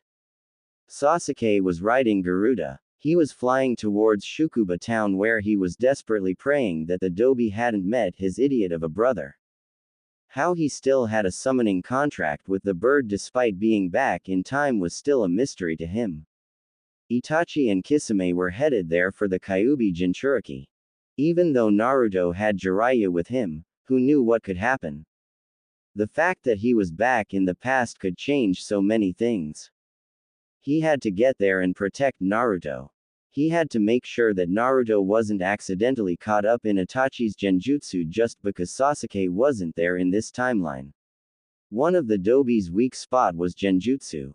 And Jiraiya couldn't handle two Akatsuki members inside a hotel with civilians and not tear the place to pieces plus watching over Naruto at the same time. Inwardly, he prayed that the two rogue nin weren't already there. The time traveler had lost count how many times he had woken up in the hospital, having passed out from chakra loss since coming back to the past.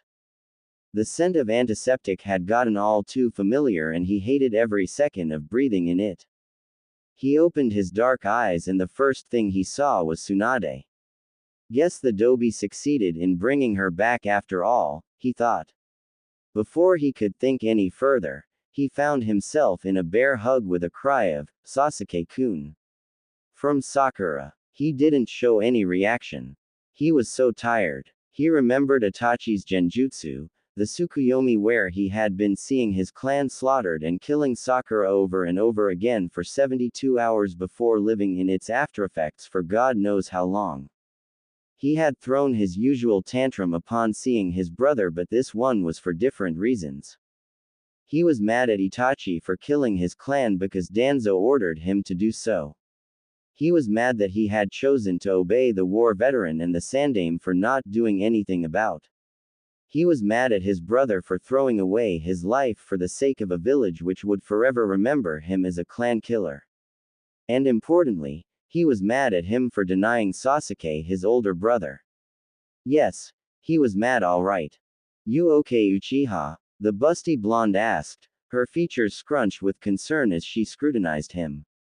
For some odd reason, something was off about him. Ever since laying her eyes on him in this exact same room, she felt as though she was looking at an entirely different person, far from the little boy she had been looking at. As her chakra diagnosed him, his chakra felt much too, she couldn't put a word to it. Maybe old, but it didn't make sense. Whatever it was, she was going to find out later one way or another. HN, he replied in the monosyllable she had been accustomed to since the Uchiha clan was still a clan. Any after effects of the genjutsu? She asked again.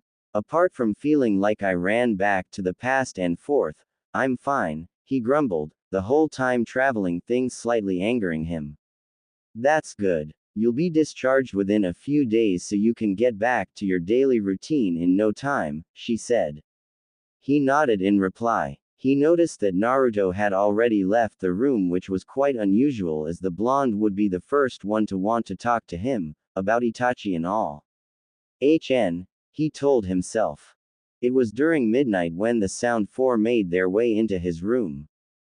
He still found it annoying that the security of the leaf wasn't enough to stop a genin from coming into or out of it. They had come earlier than expected. They were supposed to come after his fight with Naruto on the rooftop, which was tomorrow. Uchiha Sasuke, Tatsuya, the self-proclaimed leader of the group, stepped forward.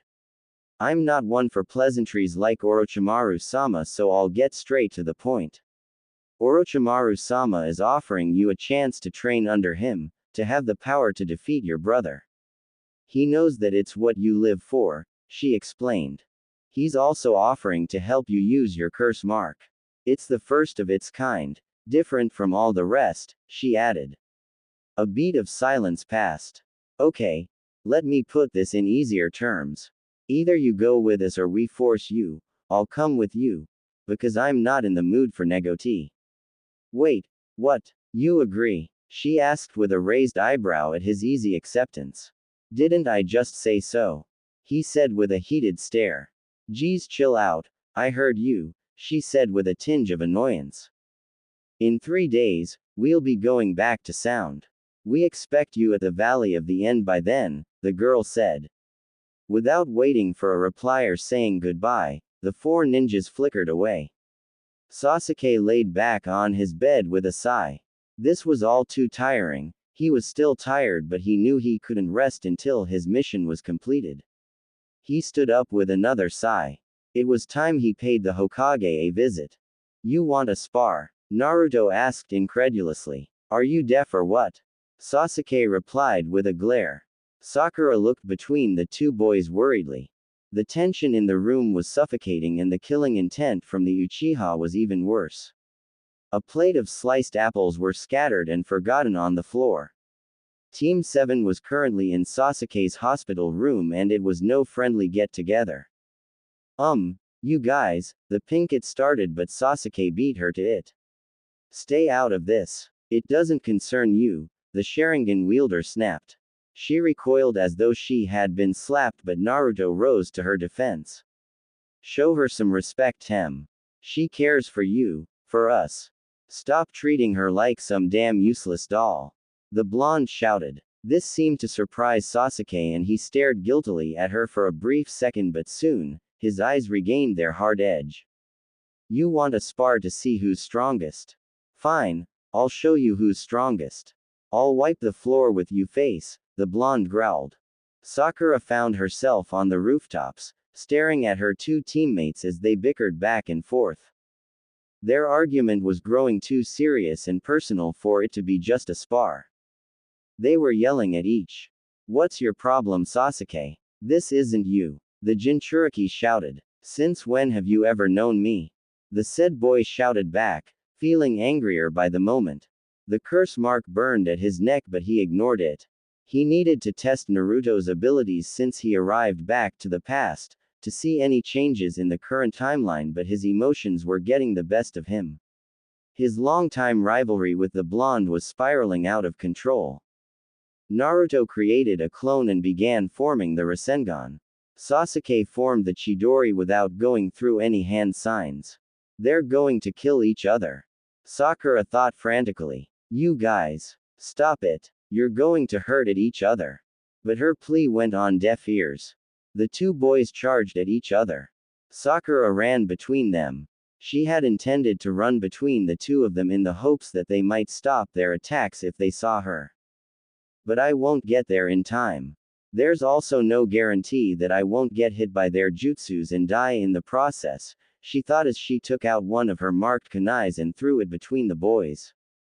She performed a substitution with her kunai, arriving a few seconds before their jutsus collided. She grabbed Sasuke's wrist with her left hand and Naruto's with her right. Using all the momentum and power she could muster, She swung the boys in opposite directions, away from each other. They didn't go far, but it was enough not to collide with each other. All this happened in a span of 8 seconds. Sasuke crashed onto the ground, his Chidori drilling a large hole the rooftop. Naruto crashed into a water tank and burrowed a hole. Sakura was panting from the adrenaline coursing in her. She was shocked that her plan had worked, as she had clearly doubted whether she would arrive in time or could muster enough strength to overcome their momentum. She dropped onto her knees, tears of frustration burning behind her eyes. Kakashi arrived a moment afterwards. "I'm not going to ask who started the fight, but I'm disappointed in the both of you," he started, his eyes hard. "Shut up," Sasuke said as he stood, his Sharingan glaring at the older ninja. "I don't need you to tell me what to do," he snarled. "As your teacher and a Junin of a higher caliber and status than you, show some respect," Kakashi replied monotonously. "I'm a better ninja than you could ever be," he scoffed. The Uchiha glanced at the hole he had made on the ground and to the one made by Naruto. He allowed himself to smirk in victory, enjoying the joy that came with beating his rival as he made his way back to his room. "Sorry about that, Sakura-chan. I didn't mean to." Naruto's words died in his mouth as he watched Sakura kneel unmoving on the ground, her hair covering her face. "I wish I had been here earlier." "You didn't need to see that," their sensei said, empathetic. They received silence in return. When Sakura raised her head, she was looking in the direction Sasuke went with an unreadable expression on her face. Sasuke was walking with a dark purple scroll in his hand, carrying a backpack. He stared ahead and saw Sakura standing a few meters in front of him. He stopped 2 steps away from her. A cloud covered the full moon and a shadow covered them. "You knew," he stated. "I always had a hunch that you were going to leave us one day or another. My suspicions became worse today because when you let your rivalry with Naruto cloud your judgment," she said, her eyes hard. He moved to cross her, but she stretched out her hand, stopping him. "Let me pass," he said gravely. "No," she said as she squared her shoulders. He brushed her hand aside and continued walking. "These days you never cared whether Naruto was better than you. All you wanted was for us to be a team, a family. Out of the blue, you just start pushing us away," her voice rang out. Sasuke stopped walking. "For the past 3 months, you have changed from the revenge-obsessed genin I knew. You started being human for all I've ever known you since being on Team 7. But ever since getting the curse mark, you've been losing your sanity bit by bit. You get angry all of a sudden, you are so obsessed with getting better than Naruto, you push us all away like we're a plague," she spoke, never taking breaths in between. When Sasuke turned around, he was surprised to find tears streaming down her cheeks. "But amidst all that, I see bits and pieces of the Sasuke-kun I fell in love with. There. I said it. I love you so much. I really do. And if you leave, I don't think I can live with that pain," she said, her hands fisted on her sides. "You don't have to train with Orochimaru. We can work together to help you reach your goal. If I'm too weak for you, then I'll train until I become stronger, but please don't leave. Don't leave Konoha. Don't leave Team 7. Don't leave me," she rambled, her voice muffled by tears as she stared hard at the ground. When she raised her head to look at him, he had a mean smirk on his face. "You really are annoying," he said. She stared at him in shock. "Go back now. I don't have time for weaklings," he said as he turned and continued walking. "So you're really going to leave, just like that?" She whispered so quietly he almost didn't hear her. He continued walking. The hairs on the back of his neck tingled and he moved his head briefly to the side, avoiding a kunai which had been aimed at him. There was a poof and she substituted with the kunai, aiming a roundhouse kick at him. He used his forearm to block it and pushed her away. She landed neatly on the ground a few meters from where he stood. She took out 2 kunai, one in each hand with a determined expression. "If you words won't convince you, Then a fight will, she spoke. He closed his eyes for a moment. Let's save this fight for later, he said with a smirk.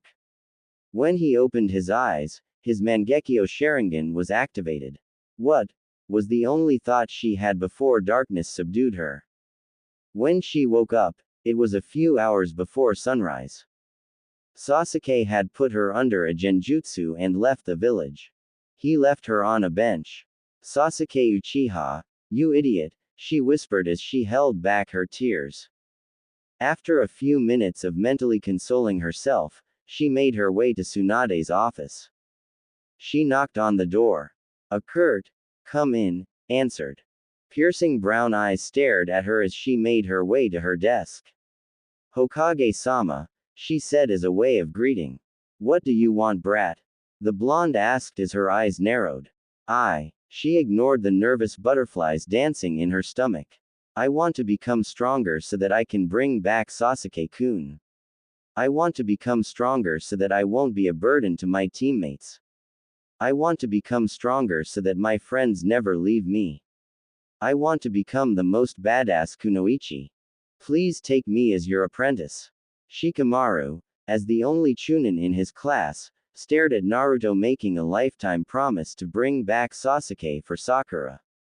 Sakura was smiling, her face bright and determined as she agreed that they would do it together. He expected her to be a crying mess, wanting to go along with them on the Sasuke retrieval mission.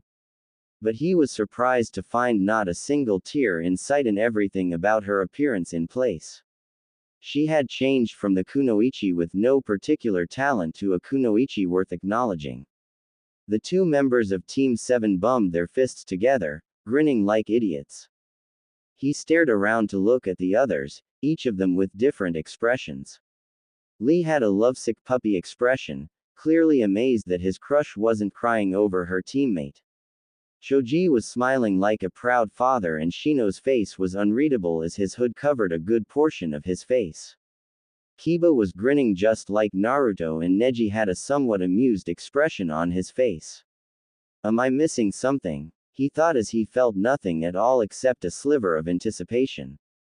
I'm not getting inside that fruit basket, Sasuke said as he glared at them. You have to, Yuya replied with an eye roll. I don't care about the explanation, I'm not going inside, he snapped. Why did Orochimaru-sama choose a stubborn prick of all the people? She muttered not so subtly. I can hear you, the Uchiha said with an eye roll. After another 15 minutes of bickering, the girl finally obliged. You better make sure Orochimaru-sama isn't on our tails for this, she huffed. He nodded in reply. You go on ahead, we'll meet at our specified location, she said and the group disappeared in a flash. Not even a goodbye, he thought with irritation. He had been too used to Naruto and Sakura bidding him farewell most times. He looked at the basket again. He was sure as hell that he wasn't getting into that thing. In his previous timeline, it had made him succumb to his curse mark a lot more than he wanted. He wasn't sure about the workings of his current one, as such he wasn't willing to take any chances. Now I have to wait at the Valley of the End, he thought as he began walking to the destination. Are you sure you're okay? Ino asked her best friend. Why do you ask? The Pinkett replied. Everyone is aware of how you feel for Sasuke, your feelings for him are stronger than any of us. You should be crying right now, not acting like some simp. The blonde snapped in anger. The lack of reaction made her even more angry. Billboard brow. Sakura looked at her with a quizzical expression. I literally do not know what you're talking about. I already told you, I'm fine, she said as she wrote her notes.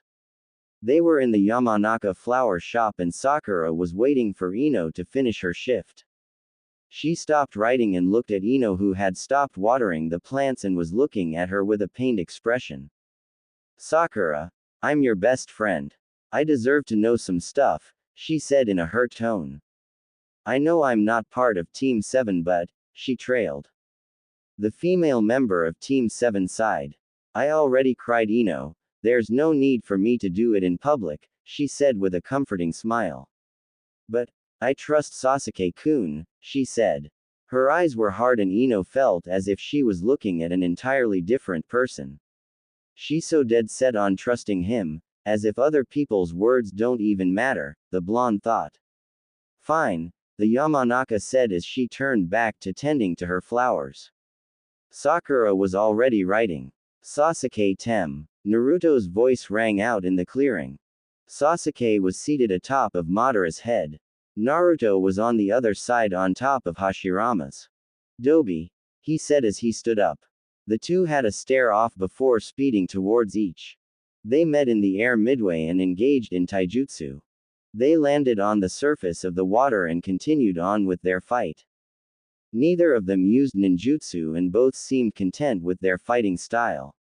They both jumped back at the same moment, creating space between them. I'm not here to bring you back to Konoha, Naruto said as he raised up his hands in surrender. Then what do you want? He asked as his curse mark began to throb. He felt himself slowly lose control over his emotions. Kill him, a voice whispered fiercely in his ear. He ignored it. I just want you to know that we'll always be a team no matter what, he said. Sasuke said nothing in return. Sakura-chan told me not to go after you, the blonde said. Sasuke's head snapped up in shock. But since the Hokage already asked, I didn't have a choice but to come. She wanted me to tell you that she trusts you, he added. I trust you too, Naruto said. And so, we're gonna come for you, Dadbao. We don't know what you're doing, but you're not a traitor to Konoha. So we'll wait for you, the blonde finished with a grin and a thumbs up. I trust Sakura-chan and her judgment, so you better make sure to come back, otherwise I'm dragging your ass back to the village. Sasuke only stared in shock. They were going to wait for him. This was a big difference from what had happened during his timeline. He forced a blank look on his face. Fine, just take care of her, Sasuke said as he turned around and began walking towards sound. See ya around Tem. My, if it isn't my dear Sasuke-kun, Orochimaru said with a smile. Sasuke glared back in return. I see you accepted my invitation then, the Sannin said. I'm here, aren't I? He snapped. I guess so, you must be tired from your journey. Kabuto, please show him his quarters. We'll begin your training tomorrow, the snake said as he motioned the two to leave his room. Both Sasuke and Kabuto walked down the halls in silence. The dimness and dampness of the walls were sickening to the Uchiha. He was never a fan of underground. So, how is Sakura-chan? I heard she became an apprentice of Tsunade-sama, the silver-haired boy said. Why do I care? He bit out. I thought you would be interested seeing how she is the only female you ever interact with, he replied. Just shut up and mind your own damn business, the genin replied. Kabuto nodded. So care to explain why I don't see Sasuke with you? Kakashi asked. Not to mention that you don't have a single trace of a fight on your body, he added. Naruto scratched the back of his head as he grinned. I missed him, he was already gone, the blonde explained. Kakashi stared at him. And why didn't you go after him? The Junin asked. I didn't want to leave Fire Country, otherwise I would be made a Rouge Ninja, Dadbao, he countered. But your mission was to bring Sasuke back at all costs. Naruto looked surprised. Oh, my bad, he said sheepishly. Kakashi knew a lie when he heard one. He had worked in Anbu before. Naruto was lying in terribly too, not to mention he could smell Sasuke's scent on him, meaning they had engaged in physical contact. Whatever the reason his student didn't go after him and why Sakura wasn't crying for Sasuke was unknown to him. The Sakura and Naruto he knew would go to great lengths to bring their teammate back. He would just wait and let events play themselves out accordingly. Fine, let's go back to the village then, he said with an eye smile. Sure thing, sensei. It was the middle of the night when Sasuke sensed 5 figures located just outside his room. He looked at the window, there were 4 more outside. Can't I have a moment of peace? he thought as he took out 3 kunai from his pouch and threw them outside. Immediately, all 9 ninjas jumped into his room. He performed a quick fireball jutsu, burning 2 of his opponents severely.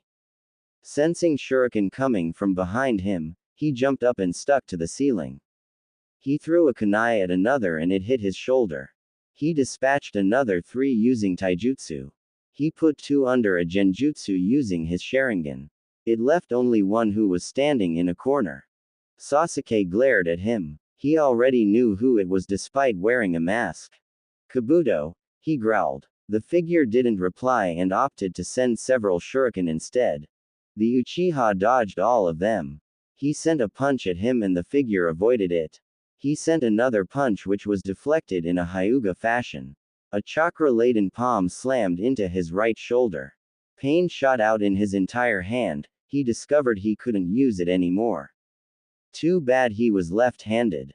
Without using hand signs, lightning formed in his left hand. He sent it flying at him and the figure jumped away, his chidori drilling into his bed.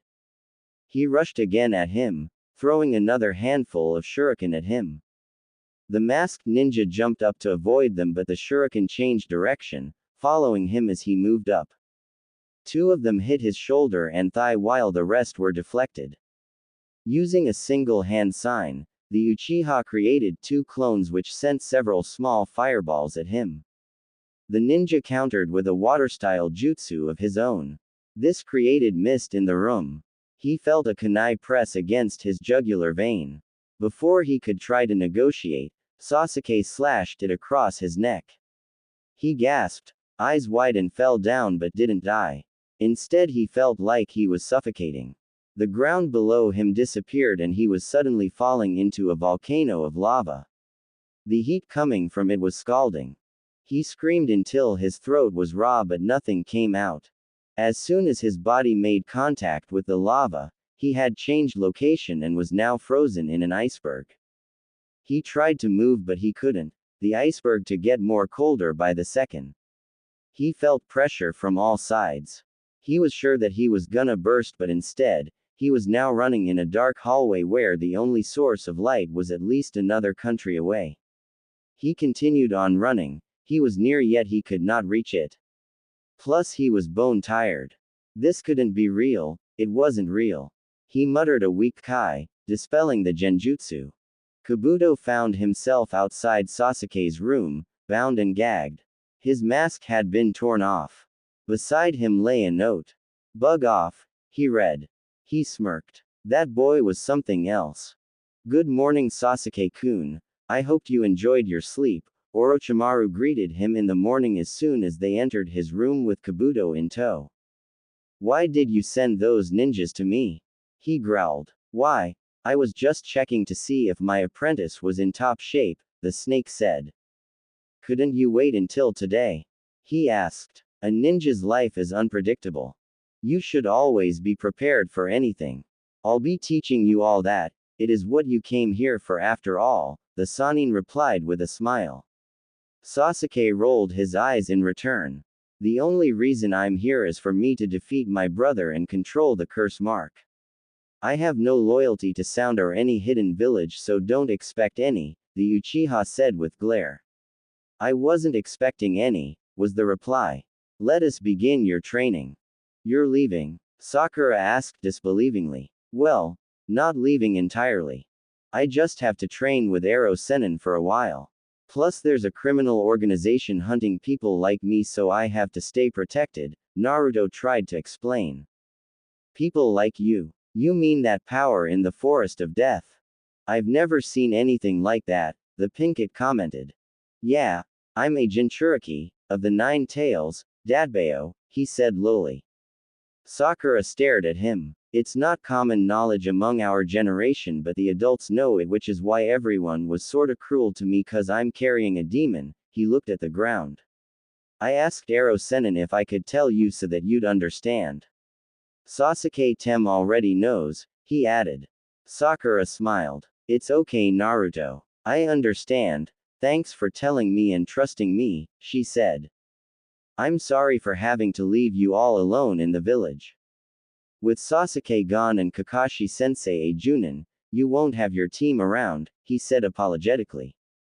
I'm used to it. I'm the child of nobodies in a team with a Jinchuriki, the last Uchiha and the famous copy ninja, she said with a hint of bitterness. Sakura-chan, there's no need to apologize. It's not your fault, I just have to work hard so that I'll make my name as well, plus I have Ino Pig and Tsunade-sama, she said with another smile, but the blonde knew better. She wasn't okay with being left behind. I'll come back Sakura and we'll bring back Sasuke-tem together, he said. I'll come back for you, he said as he held both of their hands together. Why do I feel like I'm watching the part where Mamoru-kun says goodbye to his girlfriend Asumi-chan in Ika Ika Paradise? Jiraiya asked as he stood a good distance away from the pair.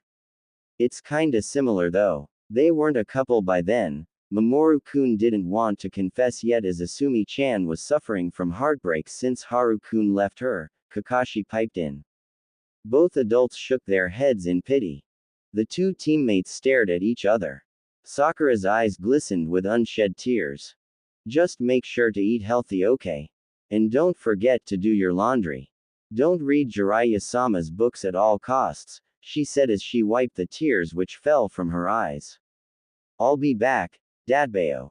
That's my ninja way, Naruto said with a thumbs up. They grinned at each other. No, that's not the part, Jiraiya deadpanned. Well, they are my two cute little students after all, not your perverted characters, Kakashi said with an eye smile. The two members of Team 7 bid farewell to Jiraiya and Naruto as they left the village. It was almost 6 months since Sasuke left. I guess I should say goodbye to you two sensei, Sakura said as she turned to the silver-haired Junin. I guess so, he trailed as his eyes looked at the sky. Goodbye Kakashi sensei, I'll see you around, she said as she hugged him. She felt him stiffen under her touch but ignored it. They were now going their own separate ways, ready to reunite sometime in the future. Sasuke had been training with Orochimaru for the past year or so. One of the objectives of his master plan was to defeat the Snake Sannin as he had done before, but this time, it was different. It wasn't a test of power, maybe partly, but he was now doing it for Konoha. So he made sure that he knew where all his bases were located, all his experiments and jutsus. He feigned to worship him despite being the arrogant emo boy he was. It was only a matter of time until he tore down the entire empire to the ground. He was going to leave no stone unturned.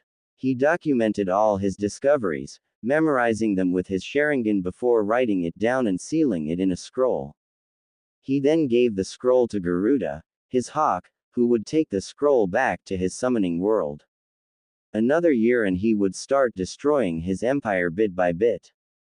Kabuto had told him that Orochimaru wanted him to meet his latest apprentice, an Uzumaki girl called Karen. He remembered that he had saved her in the Forest of Death during the Chunin exams. He met her earlier in this timeline. He secretly hoped that she wouldn't be a fangirl like in the previous timeline. Unfortunately, it was not so. The girl had blushed as red as her hair when she saw him. Seriously, he didn't know what was attractive about him that he attracted girls wherever he went. Maybe it was his bad boy attitude, but who would love a guy who didn't bat a single eyelash at her existence? Currently, he was on his way to Kabuto's lab where he was testing Karen on making poisons. He passed by Suigetsu's tank which was in the same lab. Hey there Sasuke, long time no see, his voice sounded from the tank. He could turn his body into water and he was constantly in his liquid form. The Uchiha ignored him. No greeting today, I thought we're friends, he spoke again with a pout in his voice. But I'd understand why you're so eager to go there. There aren't many attractive females around here, he added. Sasuke stopped to look at the tank. Suigetsu's face came into view. I didn't think that I was attractive to you, maybe to Sasuke-kun, Karen said as she walked into view, standing beside Sasuke. I didn't say you were attractive, you pig. You're just better looking than the guards, he snickered. Hey, take that back, you good-for-nothing spoon of saliva, she spat. You need better swear words than that for me to be shaken, he retorted. The redhead rolled her eyes. How was your test? Did you pass? The Uchiha asked. Oh my gosh. Sasuke-kun wants to know how I did on my test. She squealed inwardly. It was nothing. I could have done it with my eyes closed, she said as she looked at her nails. As if, Suigetsu snorted. Hey, Karen snapped. My Karen. I remember telling you not to lie at all times. You failed that test miserably, Kabuto said as he came into view, adjusting his glasses. Karen mimicked the action. You don't have to say that in front of Sasuke-kun, she pouted. I've been sent by Orochimaru-sama to call all of you to his lair. He has a mission for the three of you, he told them as he looked down at his genin attire. It was old and worn out. He needed to get a new set of clothes. Well, then we better hurry. We wouldn't want to keep Orochimaru-sama waiting, Kabuto spoke. Hey, what about me? Suigetsu asked. We have no space for a bucket of water. Why don't you stay in your fish tank where you are useful? The redhead shot back with a smirk. Suigetsu was about to protest but the Uchiha beat him to it. You have a separate mission with me. Karen will be going with Orochimaru-sama and Kabuto, he told him. The Kiri-nin cheered whilst Karen sulked. Why do I have to go with them? I want to go with my age mates. She protested. Our mission is to collect a scroll from his informant. We take the scroll then we leave, nothing more, Sasuke explained. Sure thing Captain, Suigetsu mock saluted. They were in a small village in tea country. The 14-year-old made sure that everything was in place before jumping down from the tree they were currently crouching in. The other boy followed suit and they entered the village. Sasuke had changed into a navy blue high-collared t-shirt with the Uchiha fan on the back, never forget the fan. He wore black pants with gray chest armor along with his sword, the Kusanagi, strapped to his side. Surprisingly, the snake Sanin had given him the sword earlier. Maybe it had something to do with his progress. The two teens entered the village wearing long dark cloaks. It was slightly cold. The small village was peaceful from what Sasuke observed. We'll meet the informant at midnight then we go back to the lair. You have 4 hours until we regroup, spend your time wisely, the Uchiha said. You're allowing me to do whatever I want. I thought you'd have me on a leash or something, Suigetsu spoke, showing his surprise. Sasuke gave an inaudible grunt. You know, I guess you're not so bad after all, the white-haired ninja said with a grin. Sasuke waved him off. He could track him down at any given moment.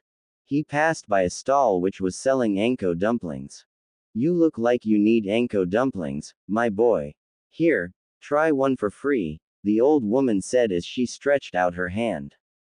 The dumplings were white, orange, pink and blue. It reminded him of his team, Team 7. He rarely thought about them, not because he didn't want to but because he didn't want to suffer a severe case of homesickness. He took it and thanked the lady for her kindness before continuing his trek in the village. It was then that he noticed a flash of pink from the corner of his eyes. He almost missed it. He stopped. There was one person in the whole of Fire Country whom he knew had pink hair. It was Sakura. He stalked towards the corner. He'd seen her disappear as he covered his head with his hood. There was a shout and a crash, then several groans. He covered himself with a genjutsu and peeked into the corner, catching the familiar sight of the sleeveless red kipao dress with a white circle on the back. The pink hair was slightly long, brushing past the shoulders. There was no doubt about it, it was Sakura all right if you counted the chakra which was screaming bloody murder. In front was a group of 7 men, all unconscious except for one. You better tell me where the hideout is located, otherwise I'm cutting your family jewels, and I mean it, she said as she unsheathed a short katana which was strapped to her left thigh. That was new, he didn't remember Sakura ever having a katana in the previous timeline. If you think a pathetic excuse of a ninja like you whose focus is on their looks rather than how to be a better shinobi, then I'd rather die than tell you anything, he said as he spat a bloody tooth at her. You just don't seem to get it, do you? She asked as she put her blade to his throat.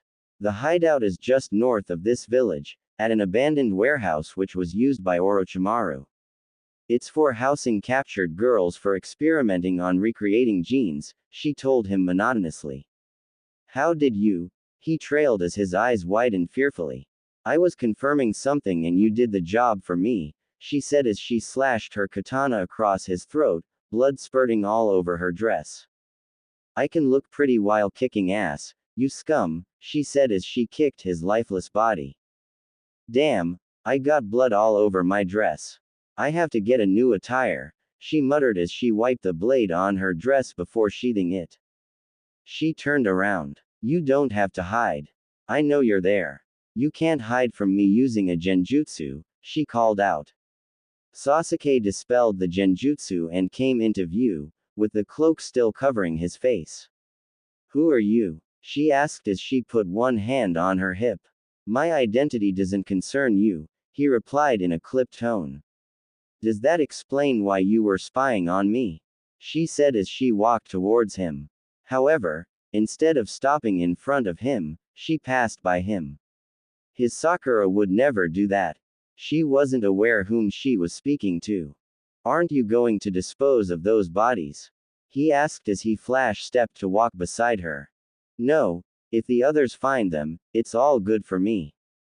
It's a warning of what I'll do if I ever find out that you're working for Orochimaru, she said as she clenched her fist unconsciously. Orochimaru? He asked, his interest piqued. Well, it isn't exactly a secret so I'll tell you. I've been sent by my master to stop the trafficking of girls by Orochimaru in this area. That snake is kidnapping girls at an alarming rate. He uses them to recreate genes by taking their eggs and then doing Kami knows what with them in order to create whatever psychotic idea he has. And so I found his base after I saw 3 girls being captured by the men I killed earlier. I followed them and the rest is history, she spoke as she tore off the lower half of her dress. It wouldn't do her any good walking with a bloody dress around town. Aren't you shaken that you've just killed someone's father perhaps? He asked, curious as to what her reply was. He had to admit, he had never seen this version of Sakura and it scared him a little. Well, I just put a lid on my emotions when I'm doing stuff like this. This is actually my first time and I don't want to mess up. In all honesty, I'm a medic. Killing someone isn't my thing but if need requires then I'll have to, she said as the two began walking towards the gates. I took this mission because of Orochimaru. He took someone very precious from me. I just wanted to vent out my anger by disrupting his activities, she told him as they stopped at the gates. Someone precious? He asked. She gave him a sheepish smile as she rubbed the back of her head. If I told you it was a boy, you'd probably laugh at me but it's the truth. I may not show it to my friends but deep down inside, I feel like a part of me died when he left, she said with a chuckle. She looked at him straight in the eye. I usually don't go around telling people my feelings like I did now but for some unspoken reason, I felt I could talk to you. I'm a weirdo, aren't I? She laughed as she bonked herself on top of her head. I guess this is where we part ways. I have to evacuate the girls and deliver them to the village head then destroy the base. So, farewell, she said as she turned around and began walking towards the forest. Wait, he called out. She stopped and turned to look at him. The moon wasn't full yet it provided enough light for him to carefully analyze her face. She looked exactly the same as he had left her but he knew that inside her heart, she wasn't the same teen he had left. I'll help you, he suggested. Why? She asked. Because I said so, he replied in a clipped tone. Give me any reason to trust you.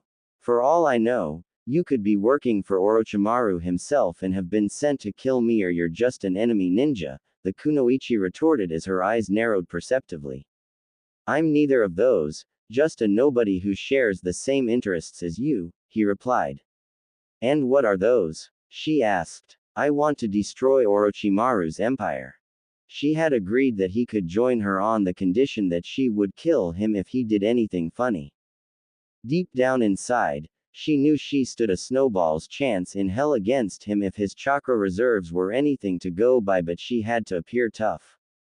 She had to lock away her emotions when she took the lives of those men.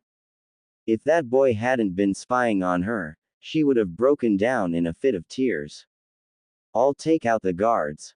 Just get the girls out of the base. 5 minutes and then come out, he told her. The Pinkett looked at him quizzically. If we're doing this, shouldn't I at least know your name or see your face? She said. They were standing just below the hideout. I can't tell you my name or show my face, he replied. What? Are you hiding an ugly scar or something? She teased. Let's just say I have a face you don't want to see at this moment in time, he retorted. I guess you're really ugly, she said with a pout. The boy took out the guards at the entrance and she raced towards the cell she had the scene girls locked up. She found 15 girls in total. Are you here to take another one of us? If so, I refuse to let you take another one. Take me instead, a certain brunette said as soon as she came into view. Her heart broke at their poor state. No, take me. Just don't take Sayaka-san. She's the village head's daughter, a girl with red hair piped in. Soon enough, all of them were making noise, wanting to get out. I'm going to break you out, but you have to be quiet, she said, acting as though she hadn't heard them. Murmurs sounded amongst the girls. The first girl, Sayaka, decided to speak. Are you really going to break us out? She asked, her tone hopeful. Sakura wanted to reply, but doing so would be starting a very long conversation. Are there more of you? The kunoichi asked. There are some boys who got captured when I was captured, but I don't know where they are. The rest of the girls were already taken. We were 50, now we're only 15, Sayaka replied. Sakura nodded her head in understanding. Using her chakra-enhanced strength, she bent the metal bars, creating enough space for 3 girls to come out at once. Stay here whilst I look for the boys. If I don't come back in the next 2 minutes, I want you to run out of here. Go down this hall, take 2 left turns, 3 right, and then you're out. Got it, the Pinkett instructed. Sayaka nodded. Sakura sensed for chakra signatures within the vicinity. There were 7 in total, with another 1 snuffing out of existence. She decided to go where there were 3 signatures huddled. She found 2 boys in a room, each of them tied up to a chair and gagged. Another one was sleeping on a hospital bed. She shook the 2 boys awake. She cut the ropes and removed their gags. Do you remember what happened before you came here? She asked the sober of the 2. He shook his head no. I want you and your friend to run out of here. Do you understand me? She said. He nodded. She gave him the direction, and soon enough, the boys were out of the room. She turned to the boy sleeping on the hospital bed. Several tubes were connected to him. She didn't want to mess with whatever wicked things were being done to him. She checked the IV to see what was being fed into him.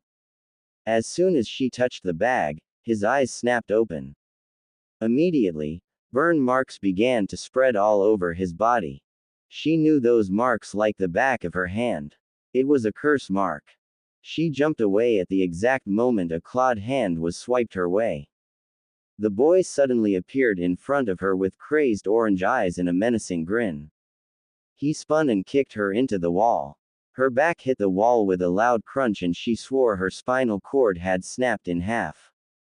The transformed redhead shot towards her, but she lashed out her fist at the last second, catching him an uppercut which sent him careening into the roof. She removed her body from the wall and staggered towards the door. She couldn't heal herself at the moment. Suddenly, the boy had grabbed her by the collar and spun her into the roof she had just punched him into moments ago. The force of the throw teared open the roof and she was floating in the air above the ground. She saw the village lights ahead of her. She was pretty sure she was going to die as the boy broke out from the ground, ready to devour her as soon as she made contact with the ground. Instead of falling down, she was suddenly being carried bridal style. Still in midair, her savior threw a sword which caught the redhead right on the forehead. He slumped lifelessly as she landed on the ground. She turned to look at her savior. It was the same boy from earlier. She had completely forgotten about him. Where were you? She asked. She noticed that he made no effort to put her down. She wanted to peek into his hood, but he told her that he didn't want her to see his face and she didn't want to break his trust, so she looked at his chin instead. Are you hurt? He asked, ignoring her earlier question. If snapping my spinal cord in half counts, then yes, I am hurt, she replied. She didn't feel her back. Where were you? She asked again. But he didn't reply, opting to look at her instead. I know I'm pretty that you'd want to stare at me all day, but you've got to answer my question. Where were you? Did the girls manage to get out? She asked again. You're really annoying. Those were the last words she heard before blacking out. She woke up with a start. She was lying on the ground and just outside the village with the 15 girls and 2 boys huddled around her. Thank Kami you're awake, Sakura-san. We were getting worried, Sayaka said as she took Sakura's hand. She groaned as she sat up. Her muscles screamed in exhaustion. What happened? She asked as a glowing hand went to her back. Someone had done a quick job of healing her spinal cord, not completely though. It hadn't snapped in half, just moved out of position a few centimeters.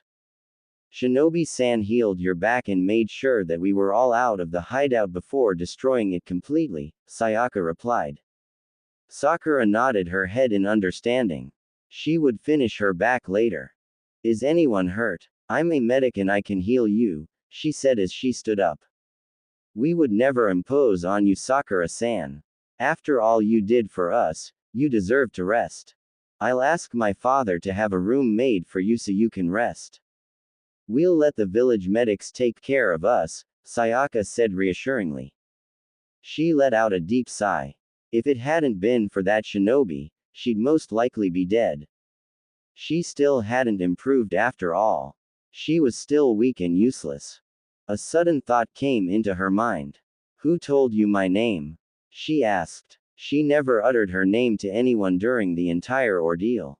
It was Shinobi-san. He told us to tell you that it was nice to meet you and that he would see you around, the redhead recited his words.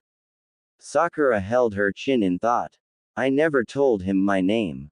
Perhaps I told him absent-mindedly, she thought.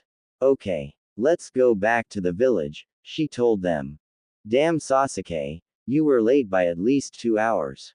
The damn informant almost refused to give me the scroll because you weren't there, Suigetsu complained. They were making their way back to the hideout. Sasuke replied. If you wanted to play around with your girlfriend, you could have just said so, he added. Sasuke stopped and snapped his head to look at him. He sent him a questioning glare. No need to glare, geez. I saw you walking with a pinkett wearing a Konoha headband. That's where you came from after all before joining Orochimaru-sama, the Kiri-nin said. Did she know it was you? He asked. That doesn't concern you, the Uchiha replied. Being discreet, I wonder how Karen will feel if I told her that her dear Sasuke-kun had a date during his mission. He was suddenly pinned to a tree with the kusanagi on his throat. You tell no one, absolutely no one about what happened on this mission, otherwise I'll tell Orochimaru that you were the one who messed with his scrolls the last time you were released, he warned in a deadly tone. Suigetsu motioned, zipping his mouth.